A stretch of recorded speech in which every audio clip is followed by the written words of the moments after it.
Salut, c'est Alexis, vous écoutez le podcast de Contournement sur les technologies no-code. Cette semaine, j'ai eu l'occasion d'échanger avec Amandine Dugrain, qui était chef de projet à la cantine et qui s'envole désormais pour de nouvelles aventures dans le no-code. Je vous dis pas tout, vous allez découvrir ça dans l'épisode. Ce sera l'occasion ensemble de revenir un peu sur son parcours, l'occasion pour vous de découvrir un petit peu plus qui est Amandine, parler de ce qu'elle a fait à la cantine et puis évidemment revenir sur le Web Today, un des événements majeurs du no-code en France de l'année 2022. Allez, c'est parti pour l'épisode. Salut Amandine, bienvenue dans le podcast de Contournement. Merci de prendre un petit peu de temps pour répondre à mes questions. Alors, tu as passé plusieurs années en tant que chef de projet à la cantine à Nantes.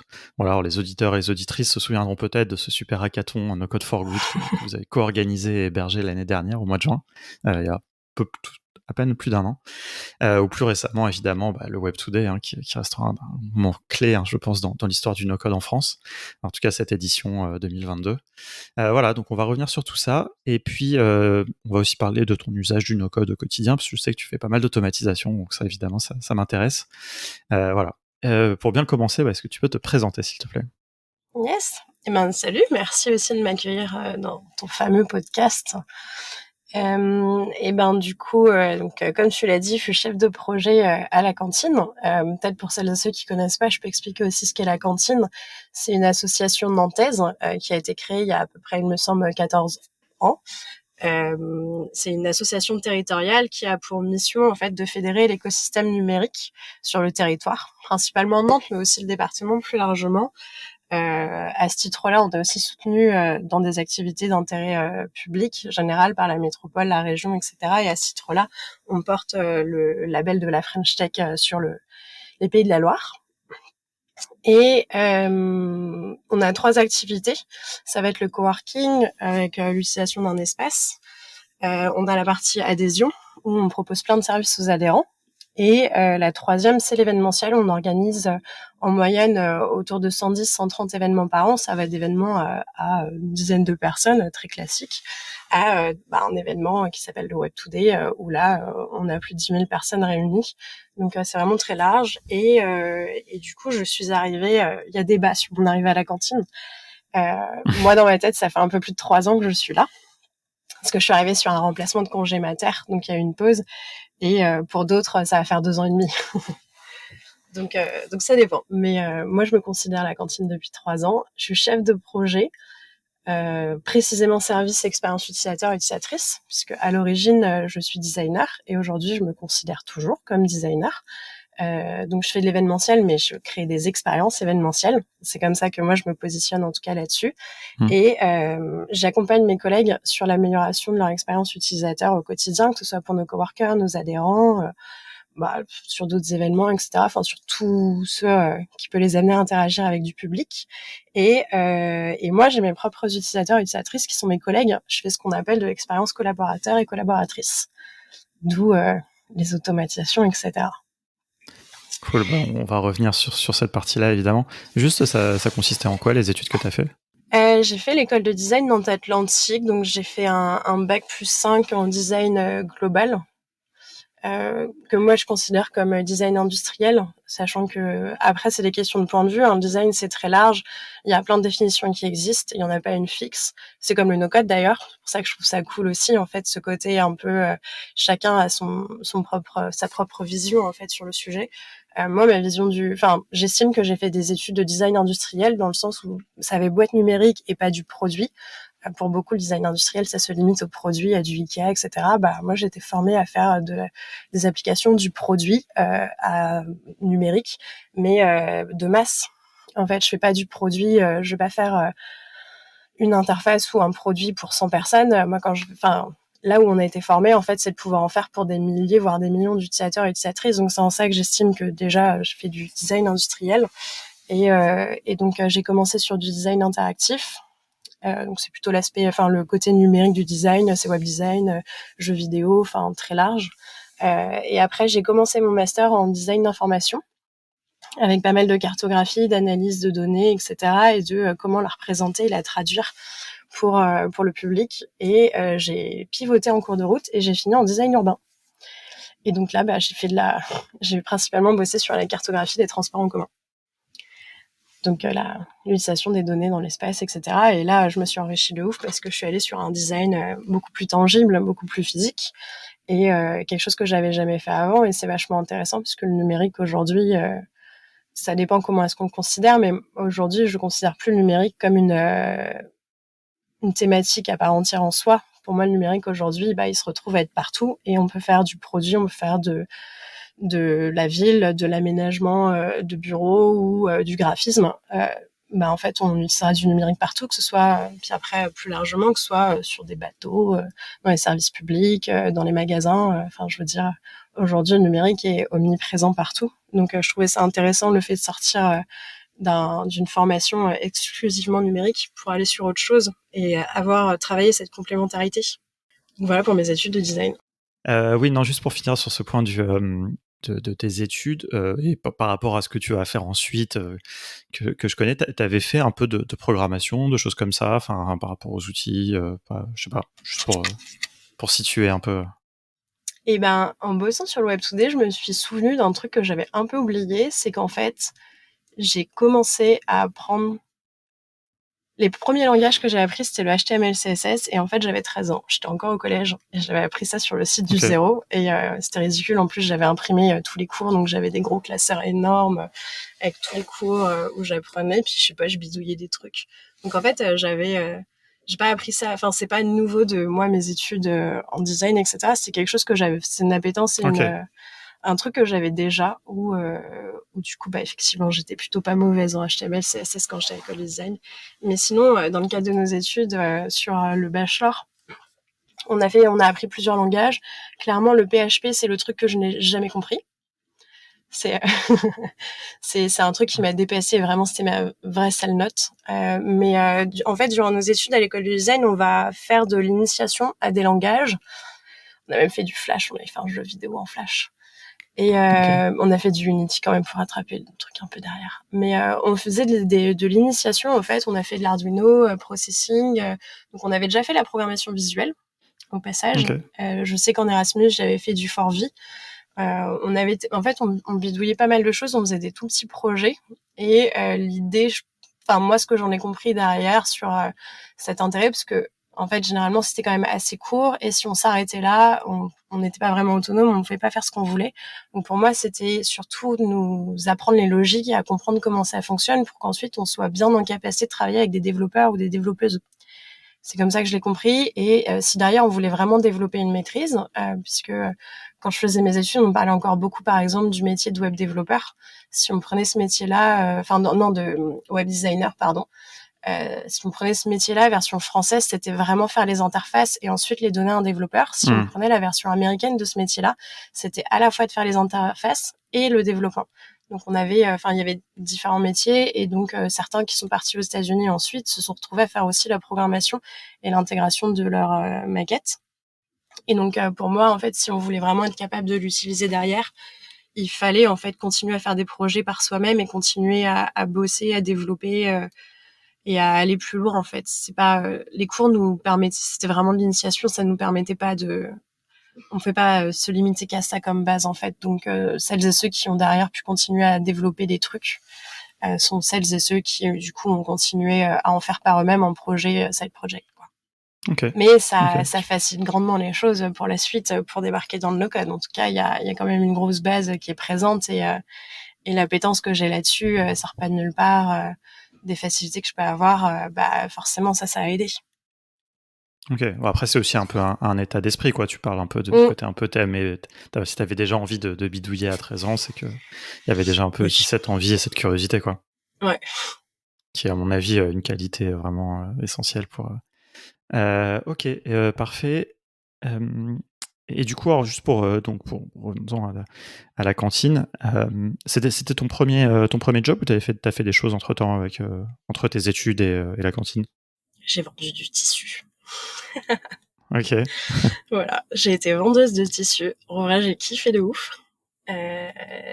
Et j'avais fait quelques missions freelance un peu de naze, trucs alimentaires. Mais j'ai vécu un peu du RSA pendant quelques temps. Okay. Il y a eu une période de 8 mois, en fait, entre la fin de mes études et mon arrivée à la cantine, et du coup, je savais pas trop ce que je faisais. Je faisais des petits trucs en freelance alimentaire et puis je vendais du tissu. Et vraiment, le tissu, c'était dingue, c'était trop bien. OK. Non, non, mais des fois, c'est important de prendre le temps aussi de savoir ce qu'on a vraiment envie de faire et de trouver le bon job. Moi, je trouve qu'il y a beaucoup de gens qui se précipitent. Après, on n'en a pas toujours le luxe de pouvoir le faire, mais se précipiter tout de suite à commencer à travailler une fois qu'on a fini ses études, c'est pas toujours le meilleur truc. Enfin, ça aide pas toujours à trouver le meilleur emploi, quoi. Le meilleur premier emploi, en tout Ouais, et cas. puis je sais pas, j'avais ce gros symptôme de l'imposteur. Je suis très mauvaise à aller candidater sur des trucs et tout. L'exercice, genre tous mes stages, je les ai jamais trouvés en candidatant. Je les ai trouvés en tentant des événements, en faisant des hackathons, en faisant des...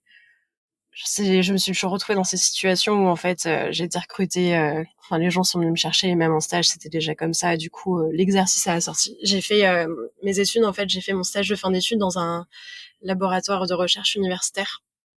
Et du coup, j'étais pas du tout dans le privé. J'étais vraiment pas dans cet écosystème-là. J'étais vraiment dans la partie recherche académique. Et du coup, je pense que j'étais pas du tout dans l'état d'esprit où j'étais. Puis je venais de me farcir 6 ans d'études. J'étais un peu au bout de ma vie. Donc j'avais un peu envie de cette pause et j'avais besoin de trouver ma légitimité et de tout ça. Puis bon, à la cantine, ceux qui Ouais, sont venus me chercher, donc forcément, c'est facile, quoi. Mais cool. Et est-ce que tu peux nous dire un peu plus, du coup, tu as évoqué ton rôle, hein, tout à l'heure, mais un peu plus concrètement, du coup, sur quoi tu as travaillé à la cantine? Et évidemment, on va arriver aussi à un petit peu ce que tu as fait en termes d'ops. Enfin, tu vois, c'était intéressant d'ailleurs ce que tu as dit tout à l'heure, je vais rebondir là-dessus, mais sur le côté que tu faisais du design pour tes collègues, quoi. Enfin, que tu as dû designer les services et les interactions avec tes collègues et tout. Est-ce que tu as envie justement d'approfondir un petit peu là-dessus? Enfin, je sais pas, j'ai l'impression, tu vois, là, tu proposes une vision un peu du métier que nous, on va appeler un peu globalement autour des ops, etc. Je trouve qu'elle est un peu différente peut-être avec ce côté designer. Donc, ça m'intéresse d'en savoir plus. Et ben du coup, au quotidien à la cantine, il y a, je sais pas, je pense 20% de mon travail qui est alloué à de l'événementiel. Donc là, je vais aller sur des événements généralement qui sont pas répétitifs ou qui n'ont pas encore été faits et qui vont pas encore être répétés. Et donc je vais aller créer un hackathon no code pour l'impact. Je vais aller, enfin sur tous ces types d'événements, en fait, j'en ai pas mal qui ont été annulés avec le Covid. Et donc ça, c'est une bonne partie de mon travail qui est aussi très cool et où je m'éclate et où je prends cette dose. J'aime beaucoup le relationnel, en fait, à rencontrer les gens en vrai. Donc ça, c'est assez cool. Et j'ai toujours, en tout cas, fait des formats événementiels atypiques à la cantine. J'ai jamais été dans les trucs un peu récurrents où on va juste faire la même. C'est vraiment sur la création de nouveaux sujets ou aller par exemple sur le sujet des freelances où jusque-là on faisait peu d'événements là-dessus, on faisait peu de contenu. Donc ça c'est une première partie. Après via des ateliers etc. Je vais accompagner mes collègues sur les parcours utilisateurs utilisatrices et à identifier en fait les points de friction ou même le temps qui est perdu. En fait quand je suis arrivée à la cantine c'était comme dans toute organisation, en fait, quand on grossit, etc., que les gens arrivent, c'est un peu le bazar. À l'époque, il y avait déjà Céline qui était là, qui avait commencé à travailler sur Airtable, mais il y avait encore beaucoup de Google Sheets dans tous les sens. Et en fait, en mettant à plat tous les parcours de travail de mes collègues et les parcours de leurs utilisateurs, on s'est rendu compte que pas mal d'entre eux et d'entre elles, parfois faisaient les mêmes tâches. Et c'est tout bête en fait, mais quand on est toujours à courir après le temps, avoir 2 personnes qui font la même tâche, ça sert à rien. Et l'idée c'était de supprimer en fait tous ces moments-là et de les mutualiser. Donc c'est là où par exemple Airtable aide beaucoup, mais les automatisations aussi aident beaucoup. Quand j'ai vu ces tâches, par exemple, j'ai gardé le fait que chacun puisse le faire, mais par contre ça a créé une notification sur Slack qui permet à l'autre en fait d'être informé et de ne pas reproduire la même tâche. Et c'est là où on s'est mis à automatiser des choses, même pour pouvoir aller plus loin. Par exemple, on a fait un gros travail avec lui sur le job board de l'asso. Donc on a cette page en fait qui liste des offres d'emploi. Et en fait, le parcours était pas ouf. Tout était fait à la main, les relances, les machins. Il y a des gens qui savaient pas trop où en était leur annonce. Et donc on a mis en place plein de mails transactionnels pour informer. À un moment donné, on avait même poussé le vice en étant capable, en full no-code, de leur dire au bout d'une semaine combien de fois avait été consultée l'annonce, etc. Donc là, ça a permis de rajouter plein d'informations qui étaient demandées et que Lise n'avait pas le temps homme de faire ça à la main, mais de venir compléter ça. Et en fait, au fur et à mesure, plutôt que de faire des automatisations à destination du public, je me suis retrouvée en fait en mettant le nez là-dedans à vraiment travailler leur process à eux en interne, leur fonctionnement de travail. Et là, on s'est rendu compte qu'il y avait un nombre de tâches qui étaient faites à la main qui était fou. Et qu'il y avait pas mal de choses qui pouvaient être automatisées. Et rien que la communication entre nous, où c'est pareil, c'est important quand on est une équipe, surtout là on était déjà plus d'une dizaine, d'avoir le temps de communiquer certaines informations et certaines choses qui se passent aux autres. On le faisait en réunion d'équipe, mais du coup les réunions d'équipe elles duraient des heures et des heures, ça intéressait pas tout le monde, enfin c'était un peu lourd. Et il y a pas mal juste d'éléments de communication qu'on s'est mis à partager en fait via des notifications Slack. Je sais que pendant le Web Today, j'ai pu discuter avec Gabriel Fasconi, qui est le DG France de Slack, et on discutait de moi, comment je l'utilisais, et en fait, il était mort de rire, il a vachement accroché sur l'histoire de mon DAF bot. C'est tout bête, mais les premiers de chaque mois, j'ai un DAF virtuel qui vient nous poster les rapports financiers, par exemple du coworking. DAF, on précise, c'est le directeur financier. Oui, voilà, directeur administratif et financier. Et du coup, là, plutôt que de perdre 5 minutes un peu chiantes en réunion d'équipe à dire on attend de personnes qui sont venues coworker à la journée, on attend de personnes au coworking en ce moment, du coup, on rentre dans notre budget ou des trucs comme ça, et là, c'est juste automatiquement partagé. Le gain de temps, c'est déjà de mes collègues de la préparation du truc et d'aller chercher les infos. Tout le monde est au courant, il n'y a pas besoin d'en reparler en réunion d'équipe, et s'il y a des sujets dessus, il y a que les personnes concernées qui vont en parler, quoi. Et en fait, on a ça, mais plus largement, on a des réunions d'équipe, par exemple. Tous les lundis, il y avait les réunions d'équipe de la partie communication. Et le vendredi, on avait les réunions d'équipe des chargés événementiels. Et du coup, tous les lundis matins et tous les vendredis matins à 9h, on a une notification qui tombe avec la liste des 6 événements à venir et leur remplissage en termes d'inscription. Donc, par exemple, le lundi matin, comme ça, la com est autonome pour savoir sur quels événements fonctionnent bien et du coup n'ont pas besoin de plus d'attention, et lesquels fonctionnent un peu moins bien. Et du coup, il faut un peu plus carburer dessus. Et nous, en tant que chargé événementiel, quand on fait notre point ensemble, on voit où est-ce que ça en est, qu'est-ce qu'on peut caler en plus. C'est plein de petites infos comme ça de notifs, mais qui permettent de prendre des décisions plus rapidement et d'informer tout le monde. Donc, de fil en aiguille, c'est ça qui m'a amené à faire ce qu'on appelle de l'expérience collaborateur et beaucoup de no-code, mais surtout ce que vous appelez du no-code ops. C'est intéressant parce que juste sur le point que tu évoquais juste avant, on parle beaucoup d'automatisation pour automatiser des process, donc on imagine des choses très concrètes en plein d'étapes, etc. Et en fait, on parle pas assez souvent, je trouve, de ce que tu évoques là, qui est une énorme partie de notre temps de travail, qui est la transmission d'informations. Et en fait, cette transmission d'informations aussi, elle peut vachement être simplifiée, automatisée, traitée aussi. Tu vois, c'est ce que tu disais. Tu vois, c'est non seulement vous transmettez les informations, par exemple à l'équipe com, mais en plus vous les transmettez traitées, quoi. Déjà, c'est-à-dire c'est des informations actionnables, concrètes qui sont nécessaires. Et c'est pas ça, je trouve que c'est assez intéressant. Pardon, je suis revenu, mais du coup, si tu continues un peu là, sur ce point-là, un peu du design, d'interaction, etc.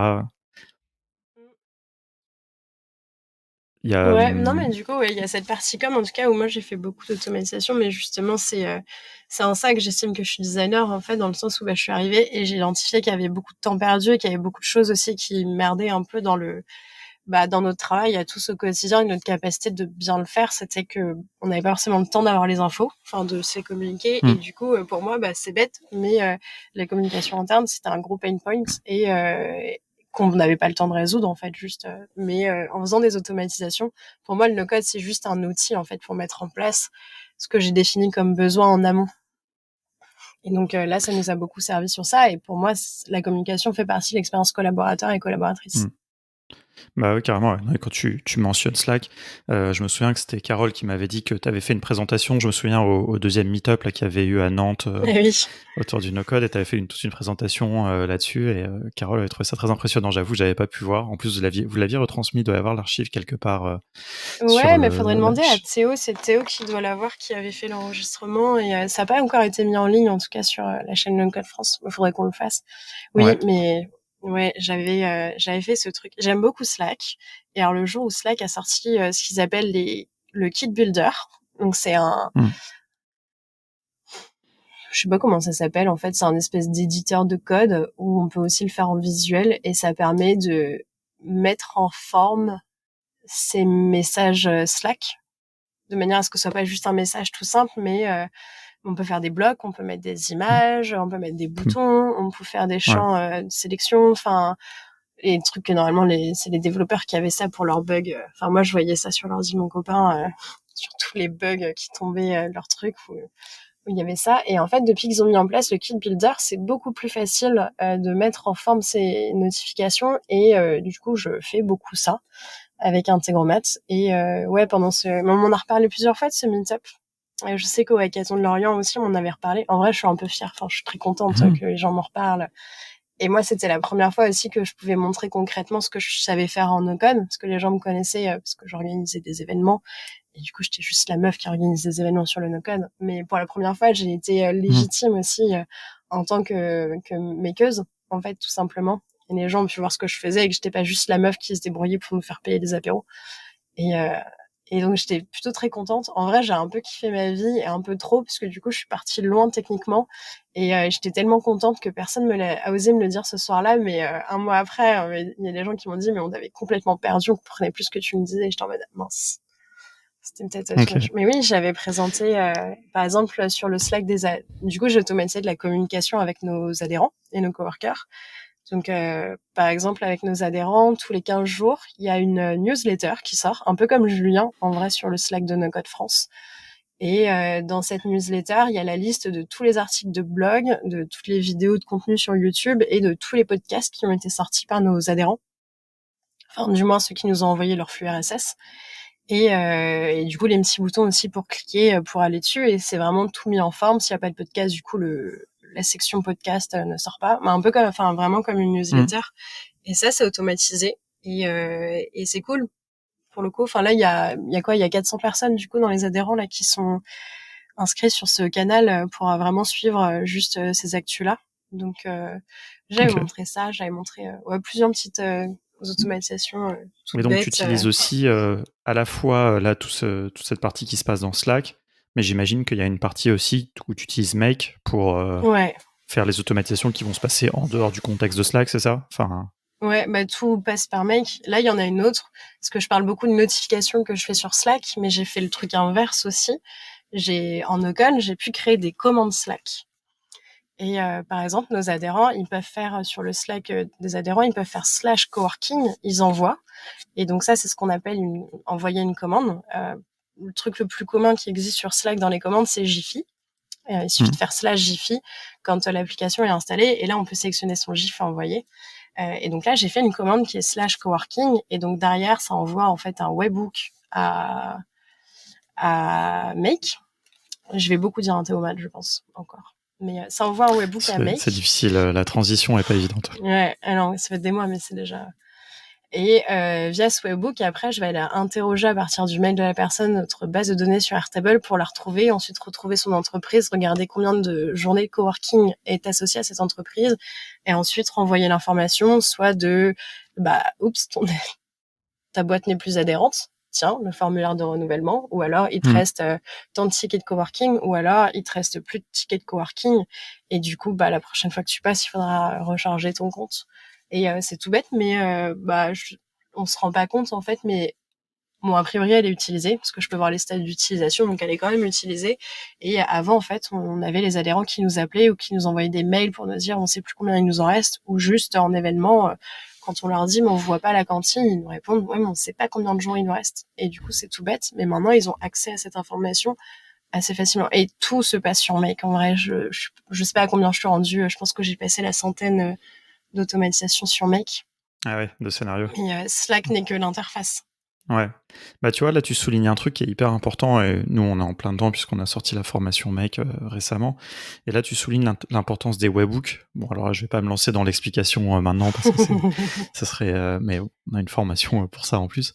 Mais tu vois, ça montre bien... Enfin, c'est pas pour faire la pub. Non, mais parce que tu vois, là, cet usage que tu montres, c'est vraiment à quel point Make peut être un peu le moteur Mais c'est pas que le côté automatisé finalement. C'est le côté aussi, il est capable d'aller chercher l'information dans ton Airtable, la traiter, tu vois, enfin, mettre en place finalement, c'est un algorithme, tu vois, que tu as écrit, c'est-à-dire suivant si, tu vois, l'entreprise a encore des jours de cowork ou pas, tu vois, tu vas renvoyer des informations différentes. Et comme tu dis, Slack ne fait que l'interface. Et souvent, bon, le contexte le plus fréquent, c'est souvent d'avoir un site web comme interface, mais Slack, c'est aussi entre interface. Peut-être qu'un jour, les assistants vocaux vont se déployer. Et derrière, il y a toujours besoin d'avoir ce back-end, comme on dit, quoi. Tu vois, on sait que pour les données, maintenant, on a Airtable qui est super. Mais tu vois, pour aller chercher l'information, parce que finalement, ce que tu as fait, c'est que tu as créé une petite API, quoi. Tu vois, tu as créé une API Oui. et qui renvoie l'information. Et ça, c'est des choses où, enfin, tu vois, je réalise finalement que depuis assez récemment, tu vois, la puissance de ça, mais aussi à quel point ça peut faire peur aux gens, quoi. Je sais pas, toi, comment t'as fait, Ouais. par exemple, pour comprendre? Ça a coupé, j'entends pas la fin. Comment Ah, t'as pardon, fait je crois pour? comment t'as fait pour te former? Ouais, j'ai appuyé sans faire exprès, je me suis excité sur mon bouton. Et le fait de parler de mecs, non, comment t'as fait pour, non, mais comment t'as fait, ouais, du coup, pour te former et découvrir des notions quand même comme ça assez techniques, comme les webbooks, par exemple? Eh bien, ça, c'est une question qu'on me pose souvent, parce que quand les gens voient ce que je fais, même rien que mes collègues, parce qu'on pourra en parler plus tard, mais vu que je m'en vais, il y a quand même grosse panique chez mes collègues sur la reprise aussi de ce que j'ai pu faire. Et c'est une question que beaucoup de gens me posent. Je sais pas trop y répondre dans le sens où je suis autodidacte pour le coup, je n'ai suivi aucune formation. Il y a quand même eu, j'ai quand même eu la facilité d'arriver dans une structure où il y avait déjà quelqu'un qui faisait du no-code. Il y avait en l'occurrence Céline qui avait déjà mis en place pas mal de choses sur Mmh. Airtable. Et Qu'on ça, c'était salue au déjà passage, hein, évidemment. bah oui, il y a un peu plus de 3 ans, quoi. Et donc Céline, je pense, ça fait partie des précurseuses en France aussi sur Airtable. Elle m'a mis le pied à l'étrier. Et, euh, et en l'occurrence, donc ça m'a beaucoup facilité les choses derrière. Et puis après un jour, j'ai mis mon nez dans le Zapier qui existait, qui avait Mmh. aussi été mis en place, et qu'à l'époque, mes collègues étaient autonomes dessus. Donc sur Zapier, j'avais fait énormément de choses.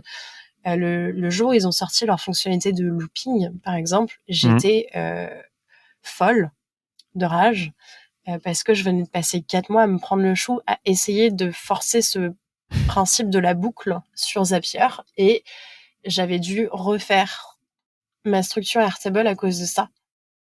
OK. Et en fait, une semaine après que j'ai fini mon truc, il y a cette fonctionnalité qui est sortie sur Zapier, qui ça m'a rendue folle en fait de repasser 4 mois là-dessus. Du coup, je me souviens, j'avais fait les entretiens en plus après, les entretiens utilisateurs pour voir si ça marchait bien, etc. Et je leur avais dit, j'étais, mais j'étais juste pas énervée Mmh. contre eux en soi, c'est l'espèce de rage envers personne, tu vois, de se dire j'ai passé un temps fou sur un truc, j'ai dû tout refaire en T'as fait, ça as vient de sortir. appris t'as appris des choses au passage, mais ça, c'est vrai que c'est un truc, là, ce que tu Ouais, évoques, c'est un sentiment malheureusement que je pense on va, en tant que on no-codeur et va no-codeuse, on va tous, continuer à vivre parce que, malheureusement, ouais, ces outils évoluent très vite et pourtant, tu Zapier, c'est un outil, c'est un des plus anciens, hein, ça existe déjà depuis 10 bah ans, oui. mais il y a plein de fonctionnalités qui sortent au fur et à mesure, qui prennent du temps à développer et Mais je cetera pense et que ça restera mon moment épique de ce truc de fonctionnalité sortie en fait. Parce qu'il y en a plein d'autres qui sortent et tout. Et j'ai jamais ressenti ce que j'ai ressenti au moment de la sortie de cette fonction-là. Et j'espère ne jamais le revivre parce qu'en vrai, j'étais vraiment deg, quoi. Mais après, j'ai appris plein de choses. Typiquement, je pense que la plupart de mes scénarios sur, à l'époque du coup, Integromat, euh, quand je l'ai créé, 2 mois après, je repassais dessus et je cassais tout et je le refaisais différemment et Mmh. Bien enfin, sûr. j'avais appris à optimiser autrement le scénario et en fait, c'est juste venu comme ça. Donc, j'ai dû passer au moins 1 an sur Zapier et j'entendais de plus en plus parler d'Integromat. Il y avait des trucs qui avaient l'air cool que je pouvais pas faire sur Zapier, qu'on avait l'air de pouvoir faire. Mais je trouvais ça vraiment dur. En vrai, j'ai trouvé ça dur, Mmh. Integromat, au début. Et, euh, et je pense que il a fallu que je m'y reprenne à 3 fois pour réussir vraiment à aller sur Integromat et à juste comprendre le fonctionnement. Parce que en termes de logique d'utilisation d'outils, c'est pas du tout la même chose. Déjà, il n'y a pas système où à chaque fois que tu fais un truc, tu le testes et ensuite tu passes au suivant, etc. Là, tu Mmh. les vois. Mais si tu les déclenches pas individuellement et t'as pas enfin, rien que ça, j'avais trouvé ça compliqué. Il y a, sur Integromat, il y a des fonctions. Sur Zapier, elles y sont pas. Il faut faire des étapes.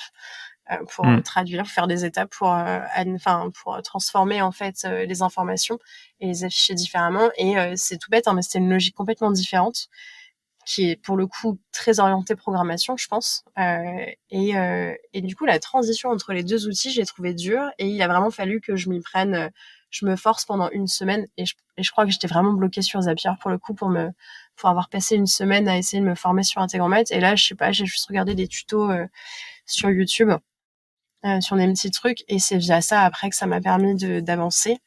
Et après, j'ai une facilité, c'est que j'ai un développeur à la maison.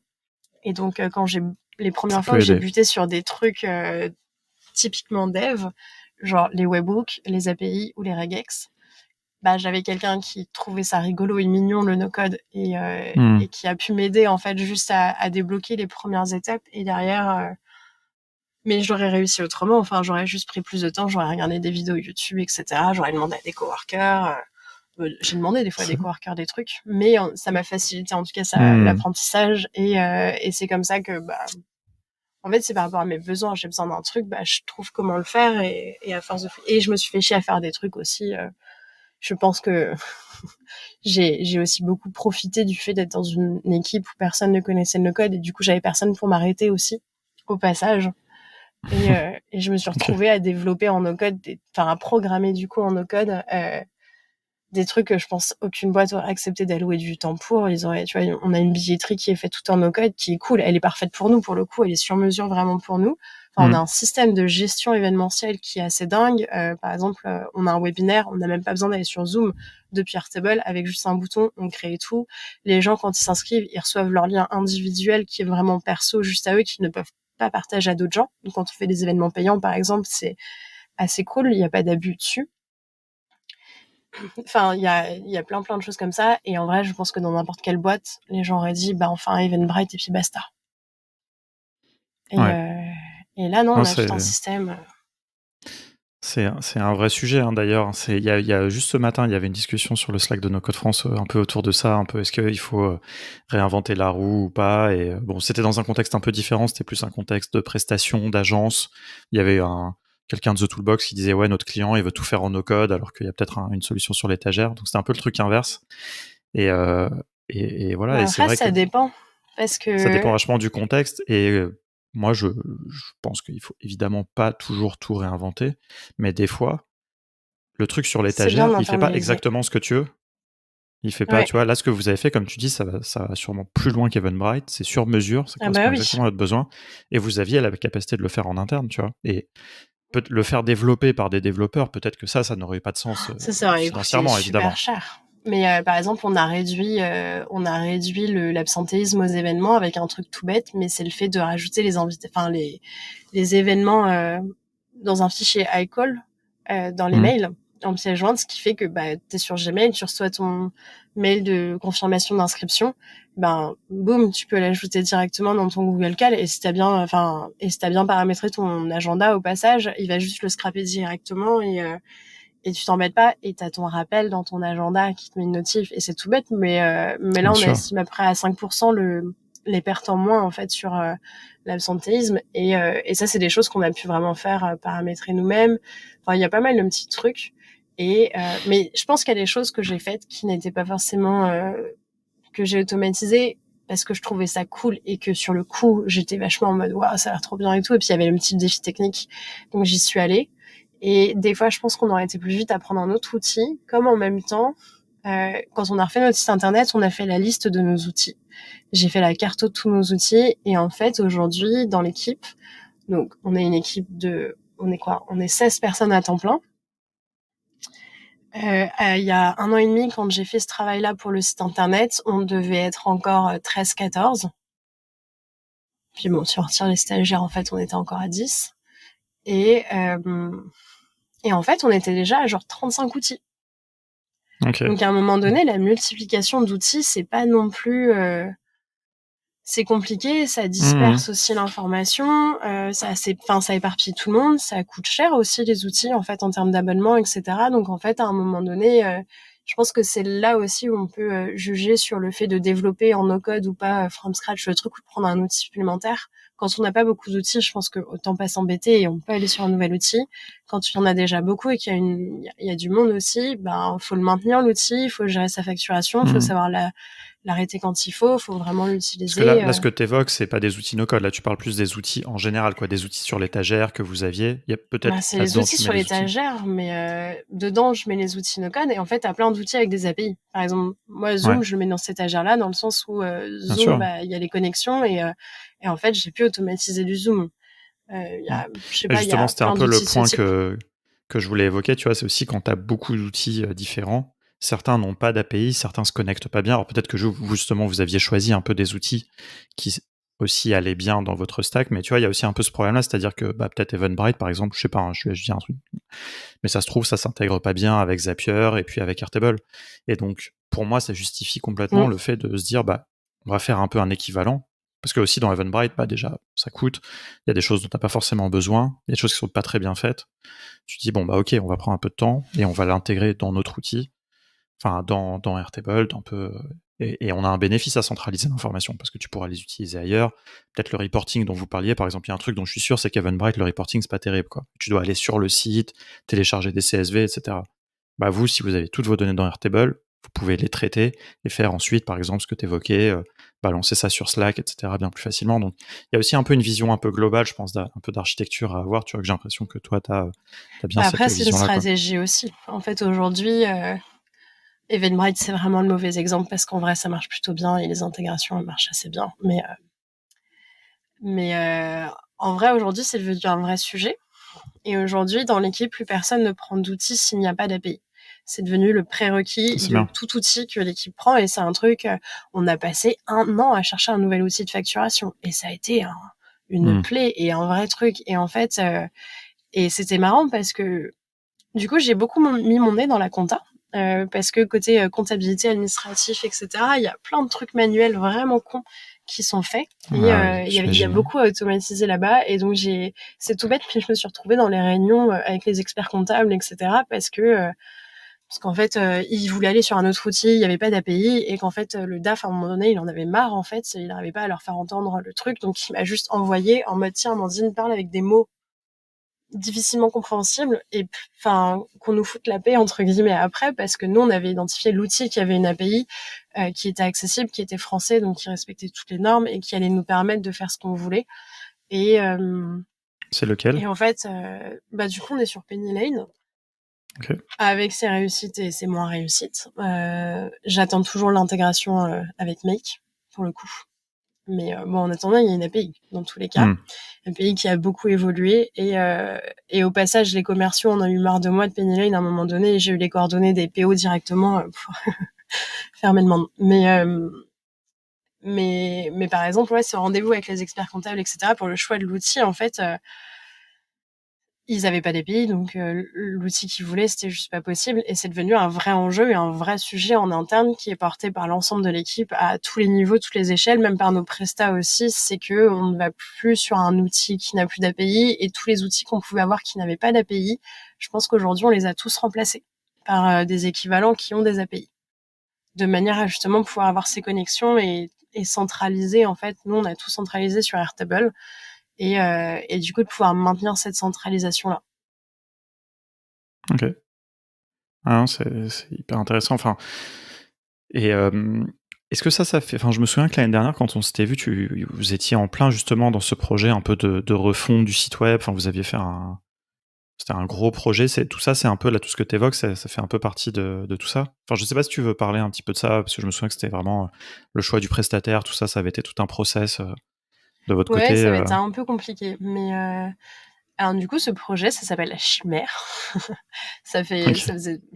Je sais pas, quand on l'a officiellement commencé, nous, ça faisait déjà en interne avec ma boss, ça faisait déjà 1 an qu'on en parlait un peu à demi-mot, et puis un jour, on s'est fait hacker notre site web, et du coup, là, boum, accélération, ok, c'est parti, on refait le site. Donc, on avait appelé ça La Chimère, et on appelle ça a toujours son nom de code de La Chimère. Je veux dire, sur les factures des prestats, ça s'appelle La Chimère.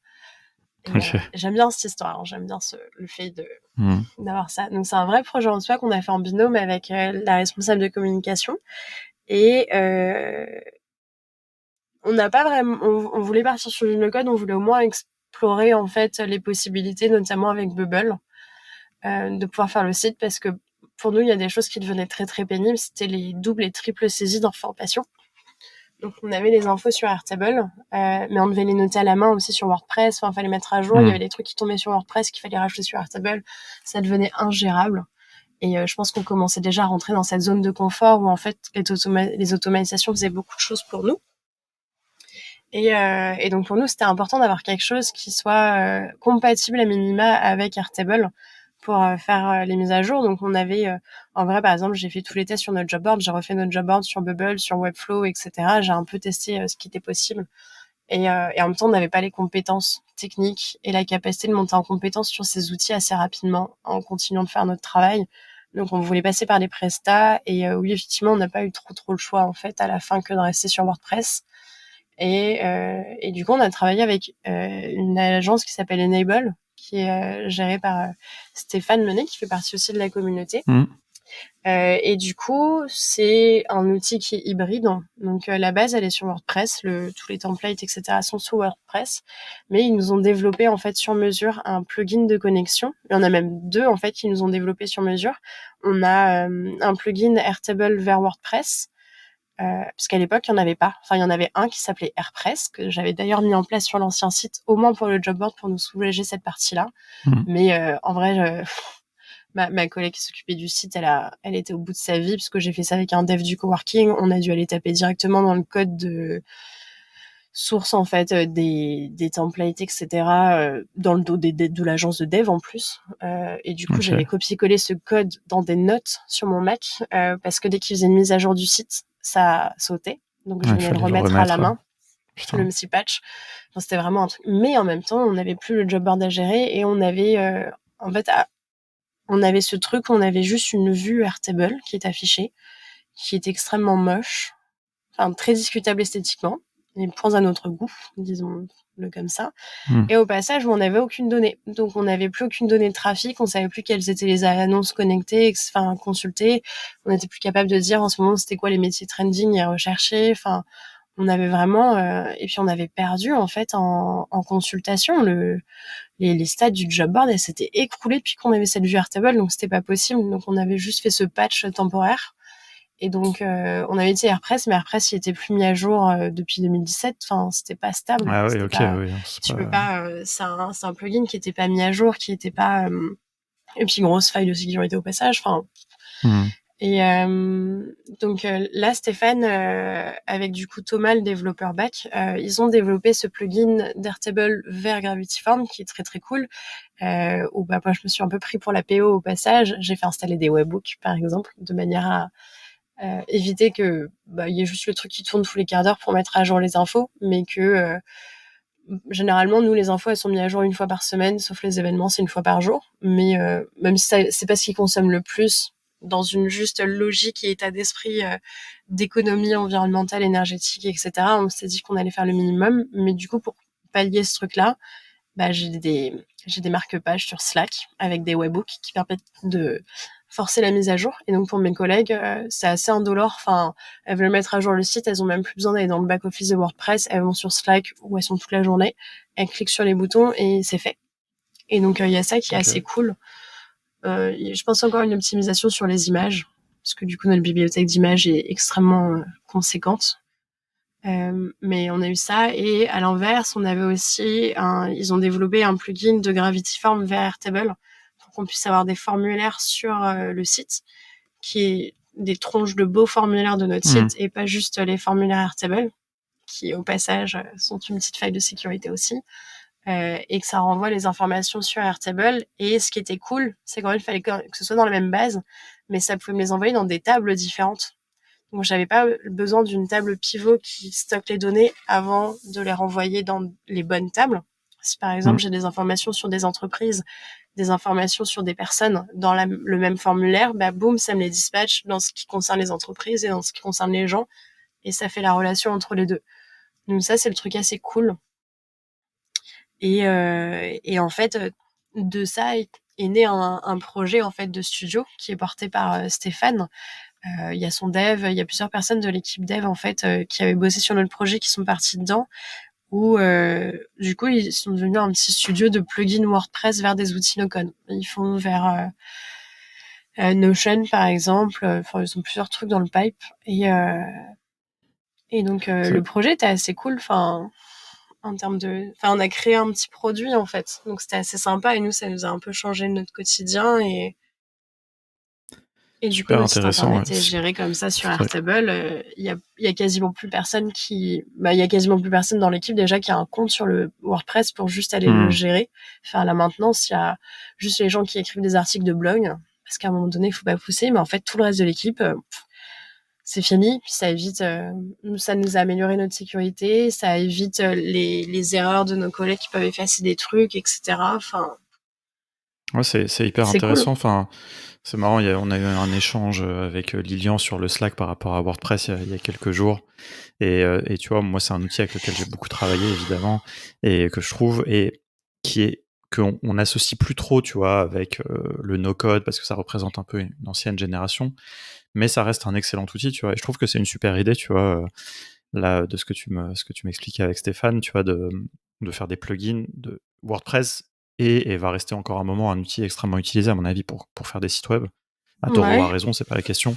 Mais par contre, à pouvoir bien le connecter avec des outils no-code, ça me paraît extrêmement intéressant, et notamment avec Airtable, évidemment.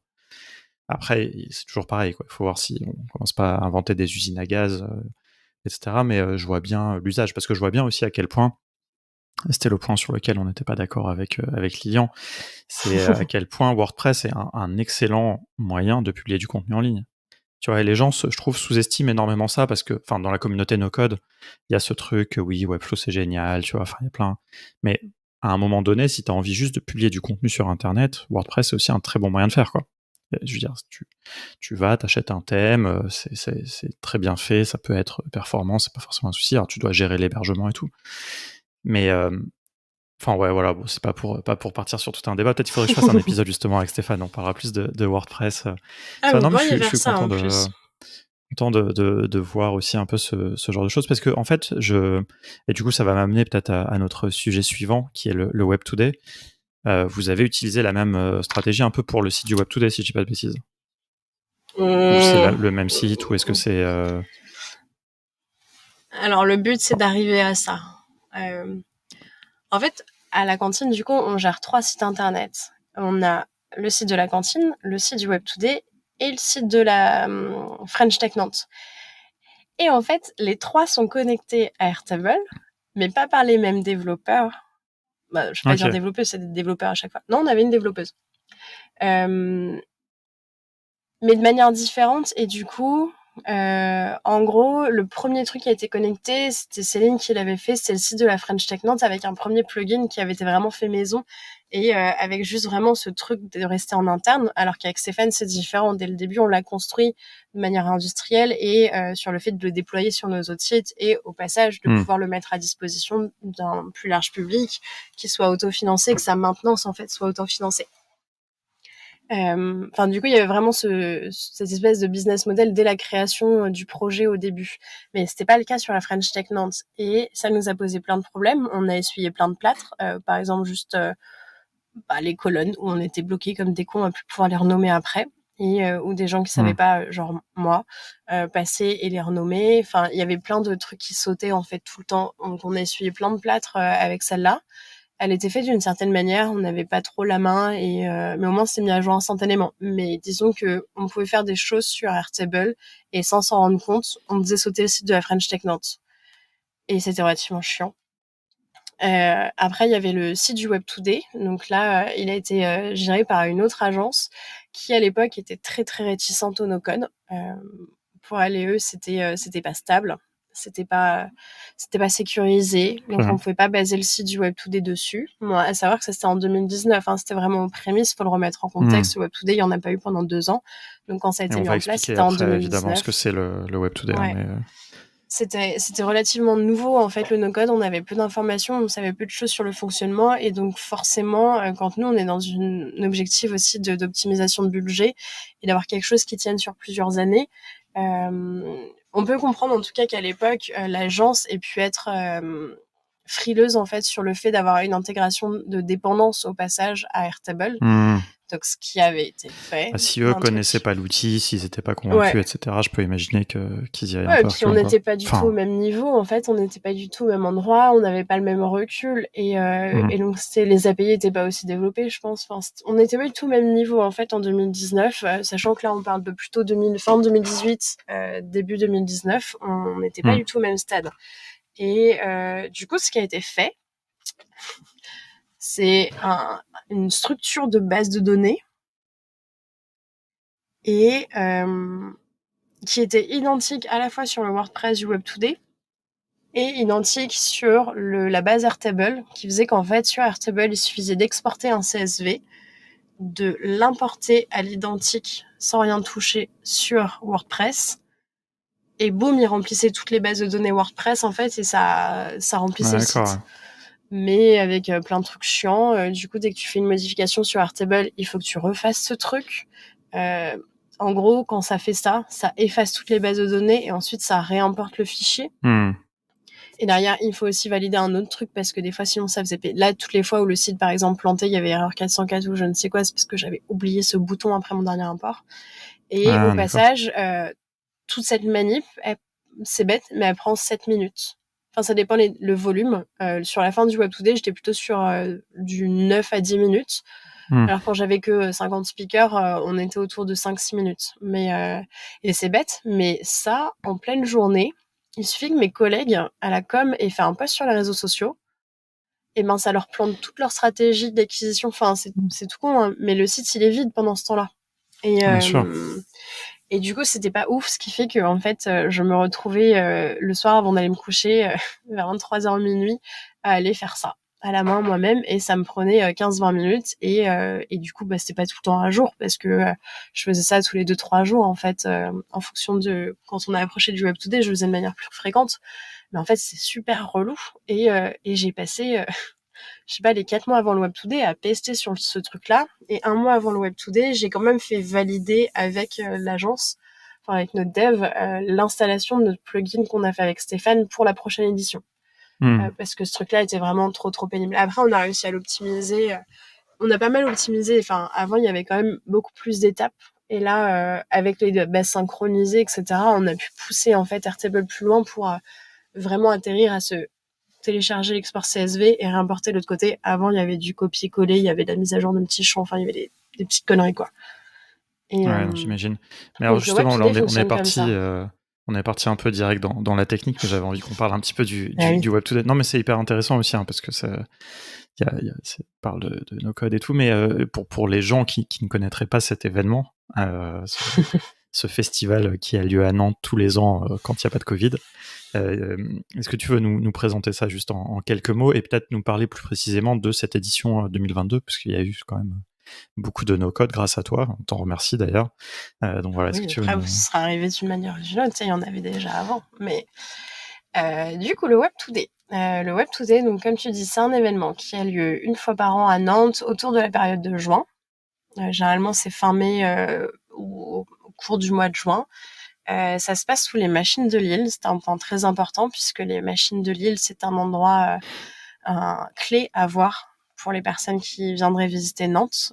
C'est les anciens chantiers navals de Nantes. Donc, c'est vraiment un bâtiment industriel tout fait de métal, une espèce de grande halle qui est moitié serre. Enfin, on a un éléphant mécanique géant au milieu, et donc rien que ça, en fait, ça joue beaucoup sur l'ambiance en fait de l'événement sur place, enfin le vécu, etc. Je veux dire, on ira à la Cité des Congrès, on pourrait faire un truc tellement plus simple et tellement plus ouf, mais on n'aurait pas ce cachet-là, en fait. Ça apporte beaucoup de cachet, et c'est aussi à l'image de nous, l'ambiance de l'équipe et notre envie de création de cet événement. Donc c'est un événement professionnel, mais c'est un festival.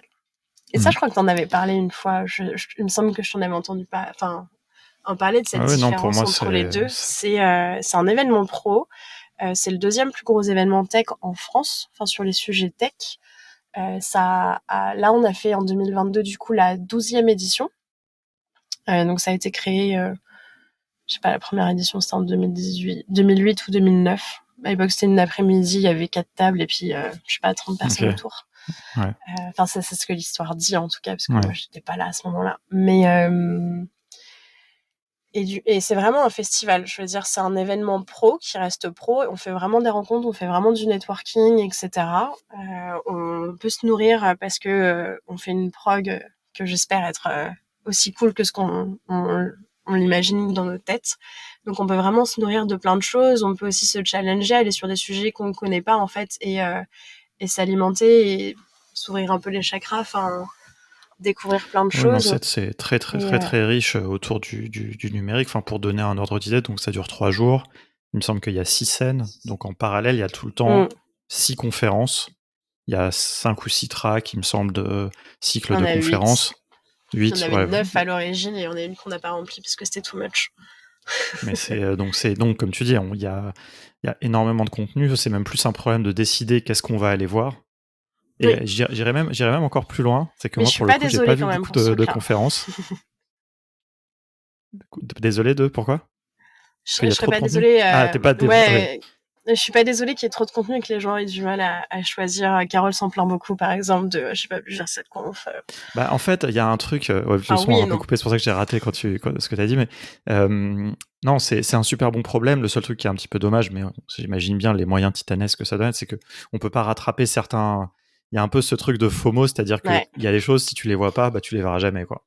Et donc, et c'est vrai que, et tu vois, il y a un autre truc, c'est que franchement, je trouvais que l'ambiance était tellement cool dehors, en dehors des conférences, que moi, au final, je suis allé voir très peu de conférences parce que juste, j'étais content d'être avec les gens et tout, quoi. Et j'arrivais pas.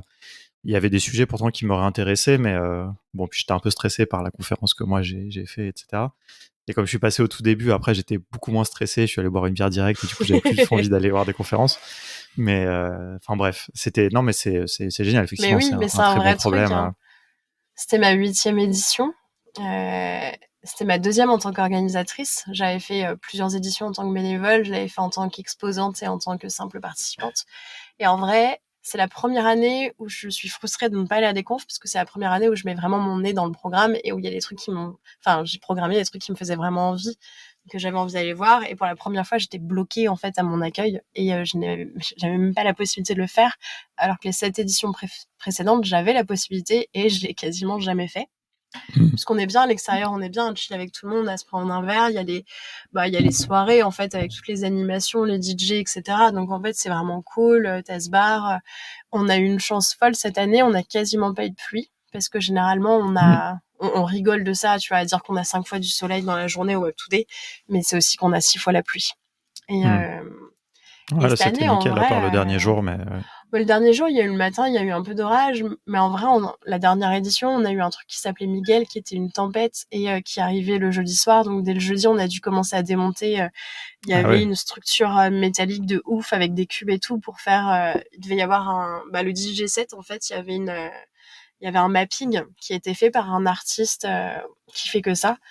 Et on a dû démonter, je crois, les 2 tiers de la structure. L'artiste, il a pété un câble. En fait, c'était plus du tout ce qu'il avait prévu à la base, Ouais, mais on j'imagine. avait légalement pas le choix à cause de la tempête. Moi, j'ai dû faire revenir des bénévoles à 5h30, 6h du mat pour démonter le village, puisqu'à partir de 8h30, on avait interdiction par la préfecture de mettre les pieds sous les nefs. Donc, il fallait démonter les stands, les vider. Et c'est con, mais on est en extérieur. En fait, il y a un toit, mais c'est pas fermé sur les côtés. On est en extérieur.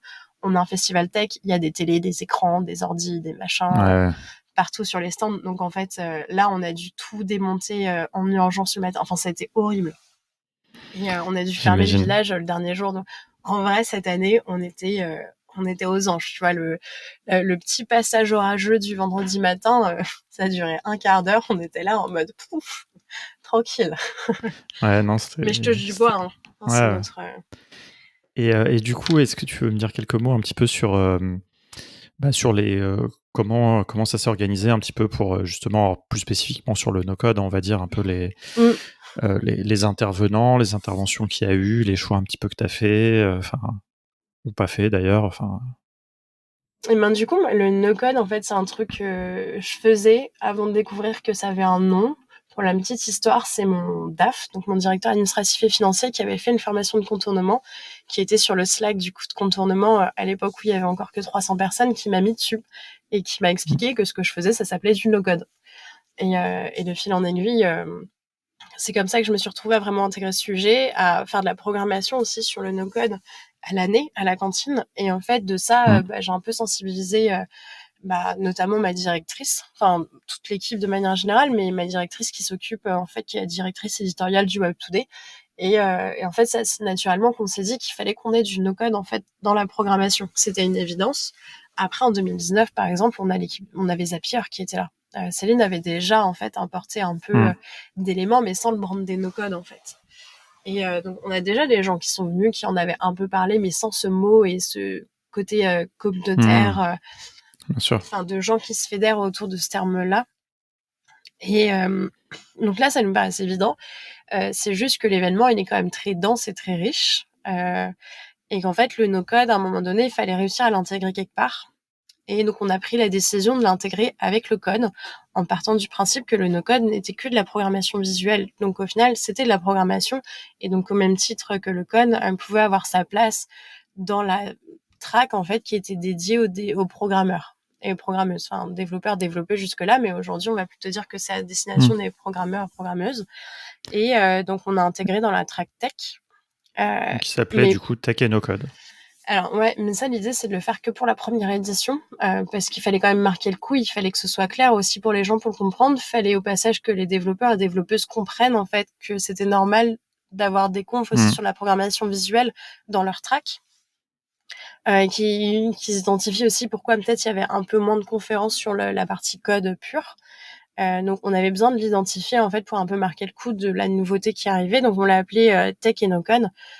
L'objectif, c'est que ça redevienne une track tech parce qu'on n'était pas sur une track code à la base, on était vraiment sur une track tech. Donc là, on a rajouté nos codes, mais l'idée, c'est que ça disparaisse et que ça se mélange un petit peu, enfin que ça devienne quasiment normal d'avoir de la programmation visuelle et de la programmation de langage.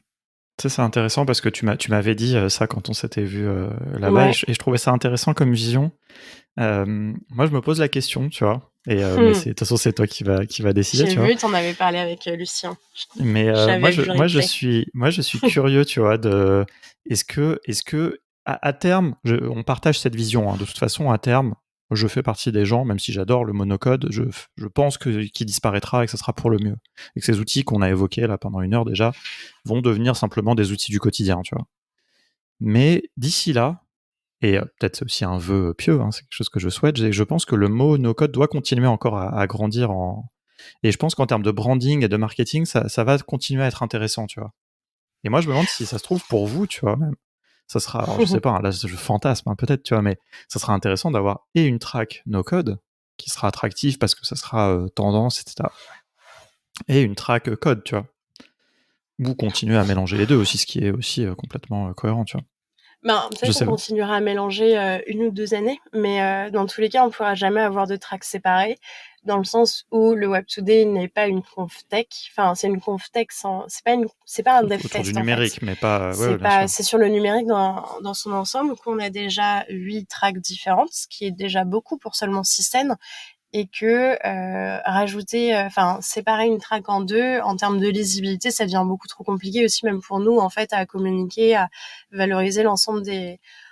En fait, ça pourrait marcher si on avait peu de tracks, si on était plus spécialisé. Là, on est beaucoup trop générique et du coup, on n'est pas capable d'aller dans un niveau de détail à ce point-là, puisque si on le fait pour le code et le no-code, on va devoir le faire pour la communication, le marketing, pour le design et pour le produit. En fait, on va mélanger en fait pas mal de choses et on n'est pas capable, on a beaucoup trop de. Donc, pour voir aussi le volume, parce que tu as parlé du nombre de scènes et du fait que ça durait 3 jours, ça représente, il me semble très précisément, 259 speakers pour 149 conférences. Et du coup, c'est déjà beaucoup. Et en termes de lisibilité, le no-code, la tech, c'est 1/8 des conférences. Et du coup, le no-code, ça représentait, il y avait une dizaine de confs parce qu'on en avait une dans le marketing aussi. Tu vois, par exemple, les interventions de mecs, on les a mis dans le marketing et l'entrepreneuriat. Mais on n'est pas capable en fait d'aller dans autant de détails quand on a la vision ensemble du Web Today. Non, mais tu vois, c'est intéressant. Non, mais après, on verra bien ce qui se passe. Et puis après, c'est des choix éditoriaux, tu vois, que vous faites et qui sont tout à fait intéressants, tu vois, comme tu l'expliques là. Moi, je pense que ce qui peut se passer, effectivement, c'est que des sujets autour du no-code se retrouvent finalement plus dans d'autres tracks. Parce que c'est beaucoup plus transverse. Ça peut, à mon avis, potentiellement être beaucoup plus transverse que le Ça code dépend en fait traditionnel, quoi. ça dépend le point de vue en fait l'axe qui est pris. Donc là, par exemple, l'équipe de Make, on avait Patrick qui est le cofondateur CTO. Patrick, il était dans la track entrepreneuriat, c'était une founder story, ce qu'on appelle une founder story. Donc il a raconté le parcours de la création d'Integromat, le pivot pour devenir Make, etc. Enfin, sachant que cette année, Integromat fête ses 10 ans. Et du coup devient Make en fait pour ses 10 ans. Ce qui était le cas de Bubble aussi, on en avait déjà parlé, enfin on en avait parlé de ça avec Emmanuel, ça avait pas pu se faire, donc c'est pas plus mal puisque Patrick pouvait faire exactement la même intervention. Et celle-là pour le coup elle est filmée, on attend le replay, et il l'avait fait avec Erwan. Pour le coup Shiran, elle nous a raconté les coulisses, en fait elle nous a parlé de ce qui s'est passé, toutes les étapes intermédiaires, etc. pour la transition d'Integromat en Make, et ça on l'a mis dans com et marketing puisqu'on parle d'image de marque. Ouais, c'était une extraordinaire histoire, je trouve, de branding. Moi j'ai trouvé que son talk, bon ça se voit qu'elle est américaine, en plus elle est à l'aise, mais c'était une histoire incroyable. Franchement, c'est elle qui a trouvé le nom, etc. Enfin, c'était tout le process. Avec Thibaut qui travaillait dans l'équipe d'Integromat, qui est devenu Make. En fait, Thibaut qui n'est plus chez Integromat du coup. Bah oui. Et en fait, avec Thibaut, je lui ai dit tout de suite, je veux que les gens viennent, etc. Mais déjà, on a le sujet, on a trop d'hommes, on a trop de ça, etc. Franchement, me dis pas que parmi toute votre équipe, vous avez pas des meufs un peu badass. Hein.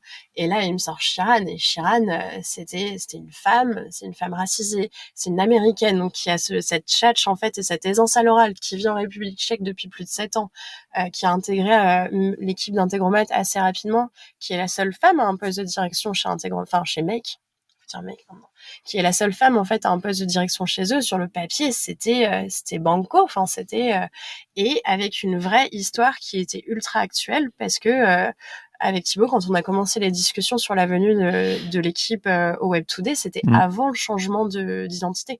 D'ailleurs, il m'avait lâché des infos en mode attention, tu le dis à personne, hein, mais on va changer de nom, il va y avoir ci, il va y avoir ça. Et moi, quand j'ai fait le premier call avec Shiran et que j'en ai parlé en me disant ouais, c'est trop bien, en plus Thibaut il m'a lâché les infos, elle me dit ouais, je sais, c'est moi qui lui avais dit de faire. Et en fait, quand tu parles avec plein de gens, tu te rends compte que toutes les équipes d'Integromat avaient fait ça avec tous les gens autour d'eux.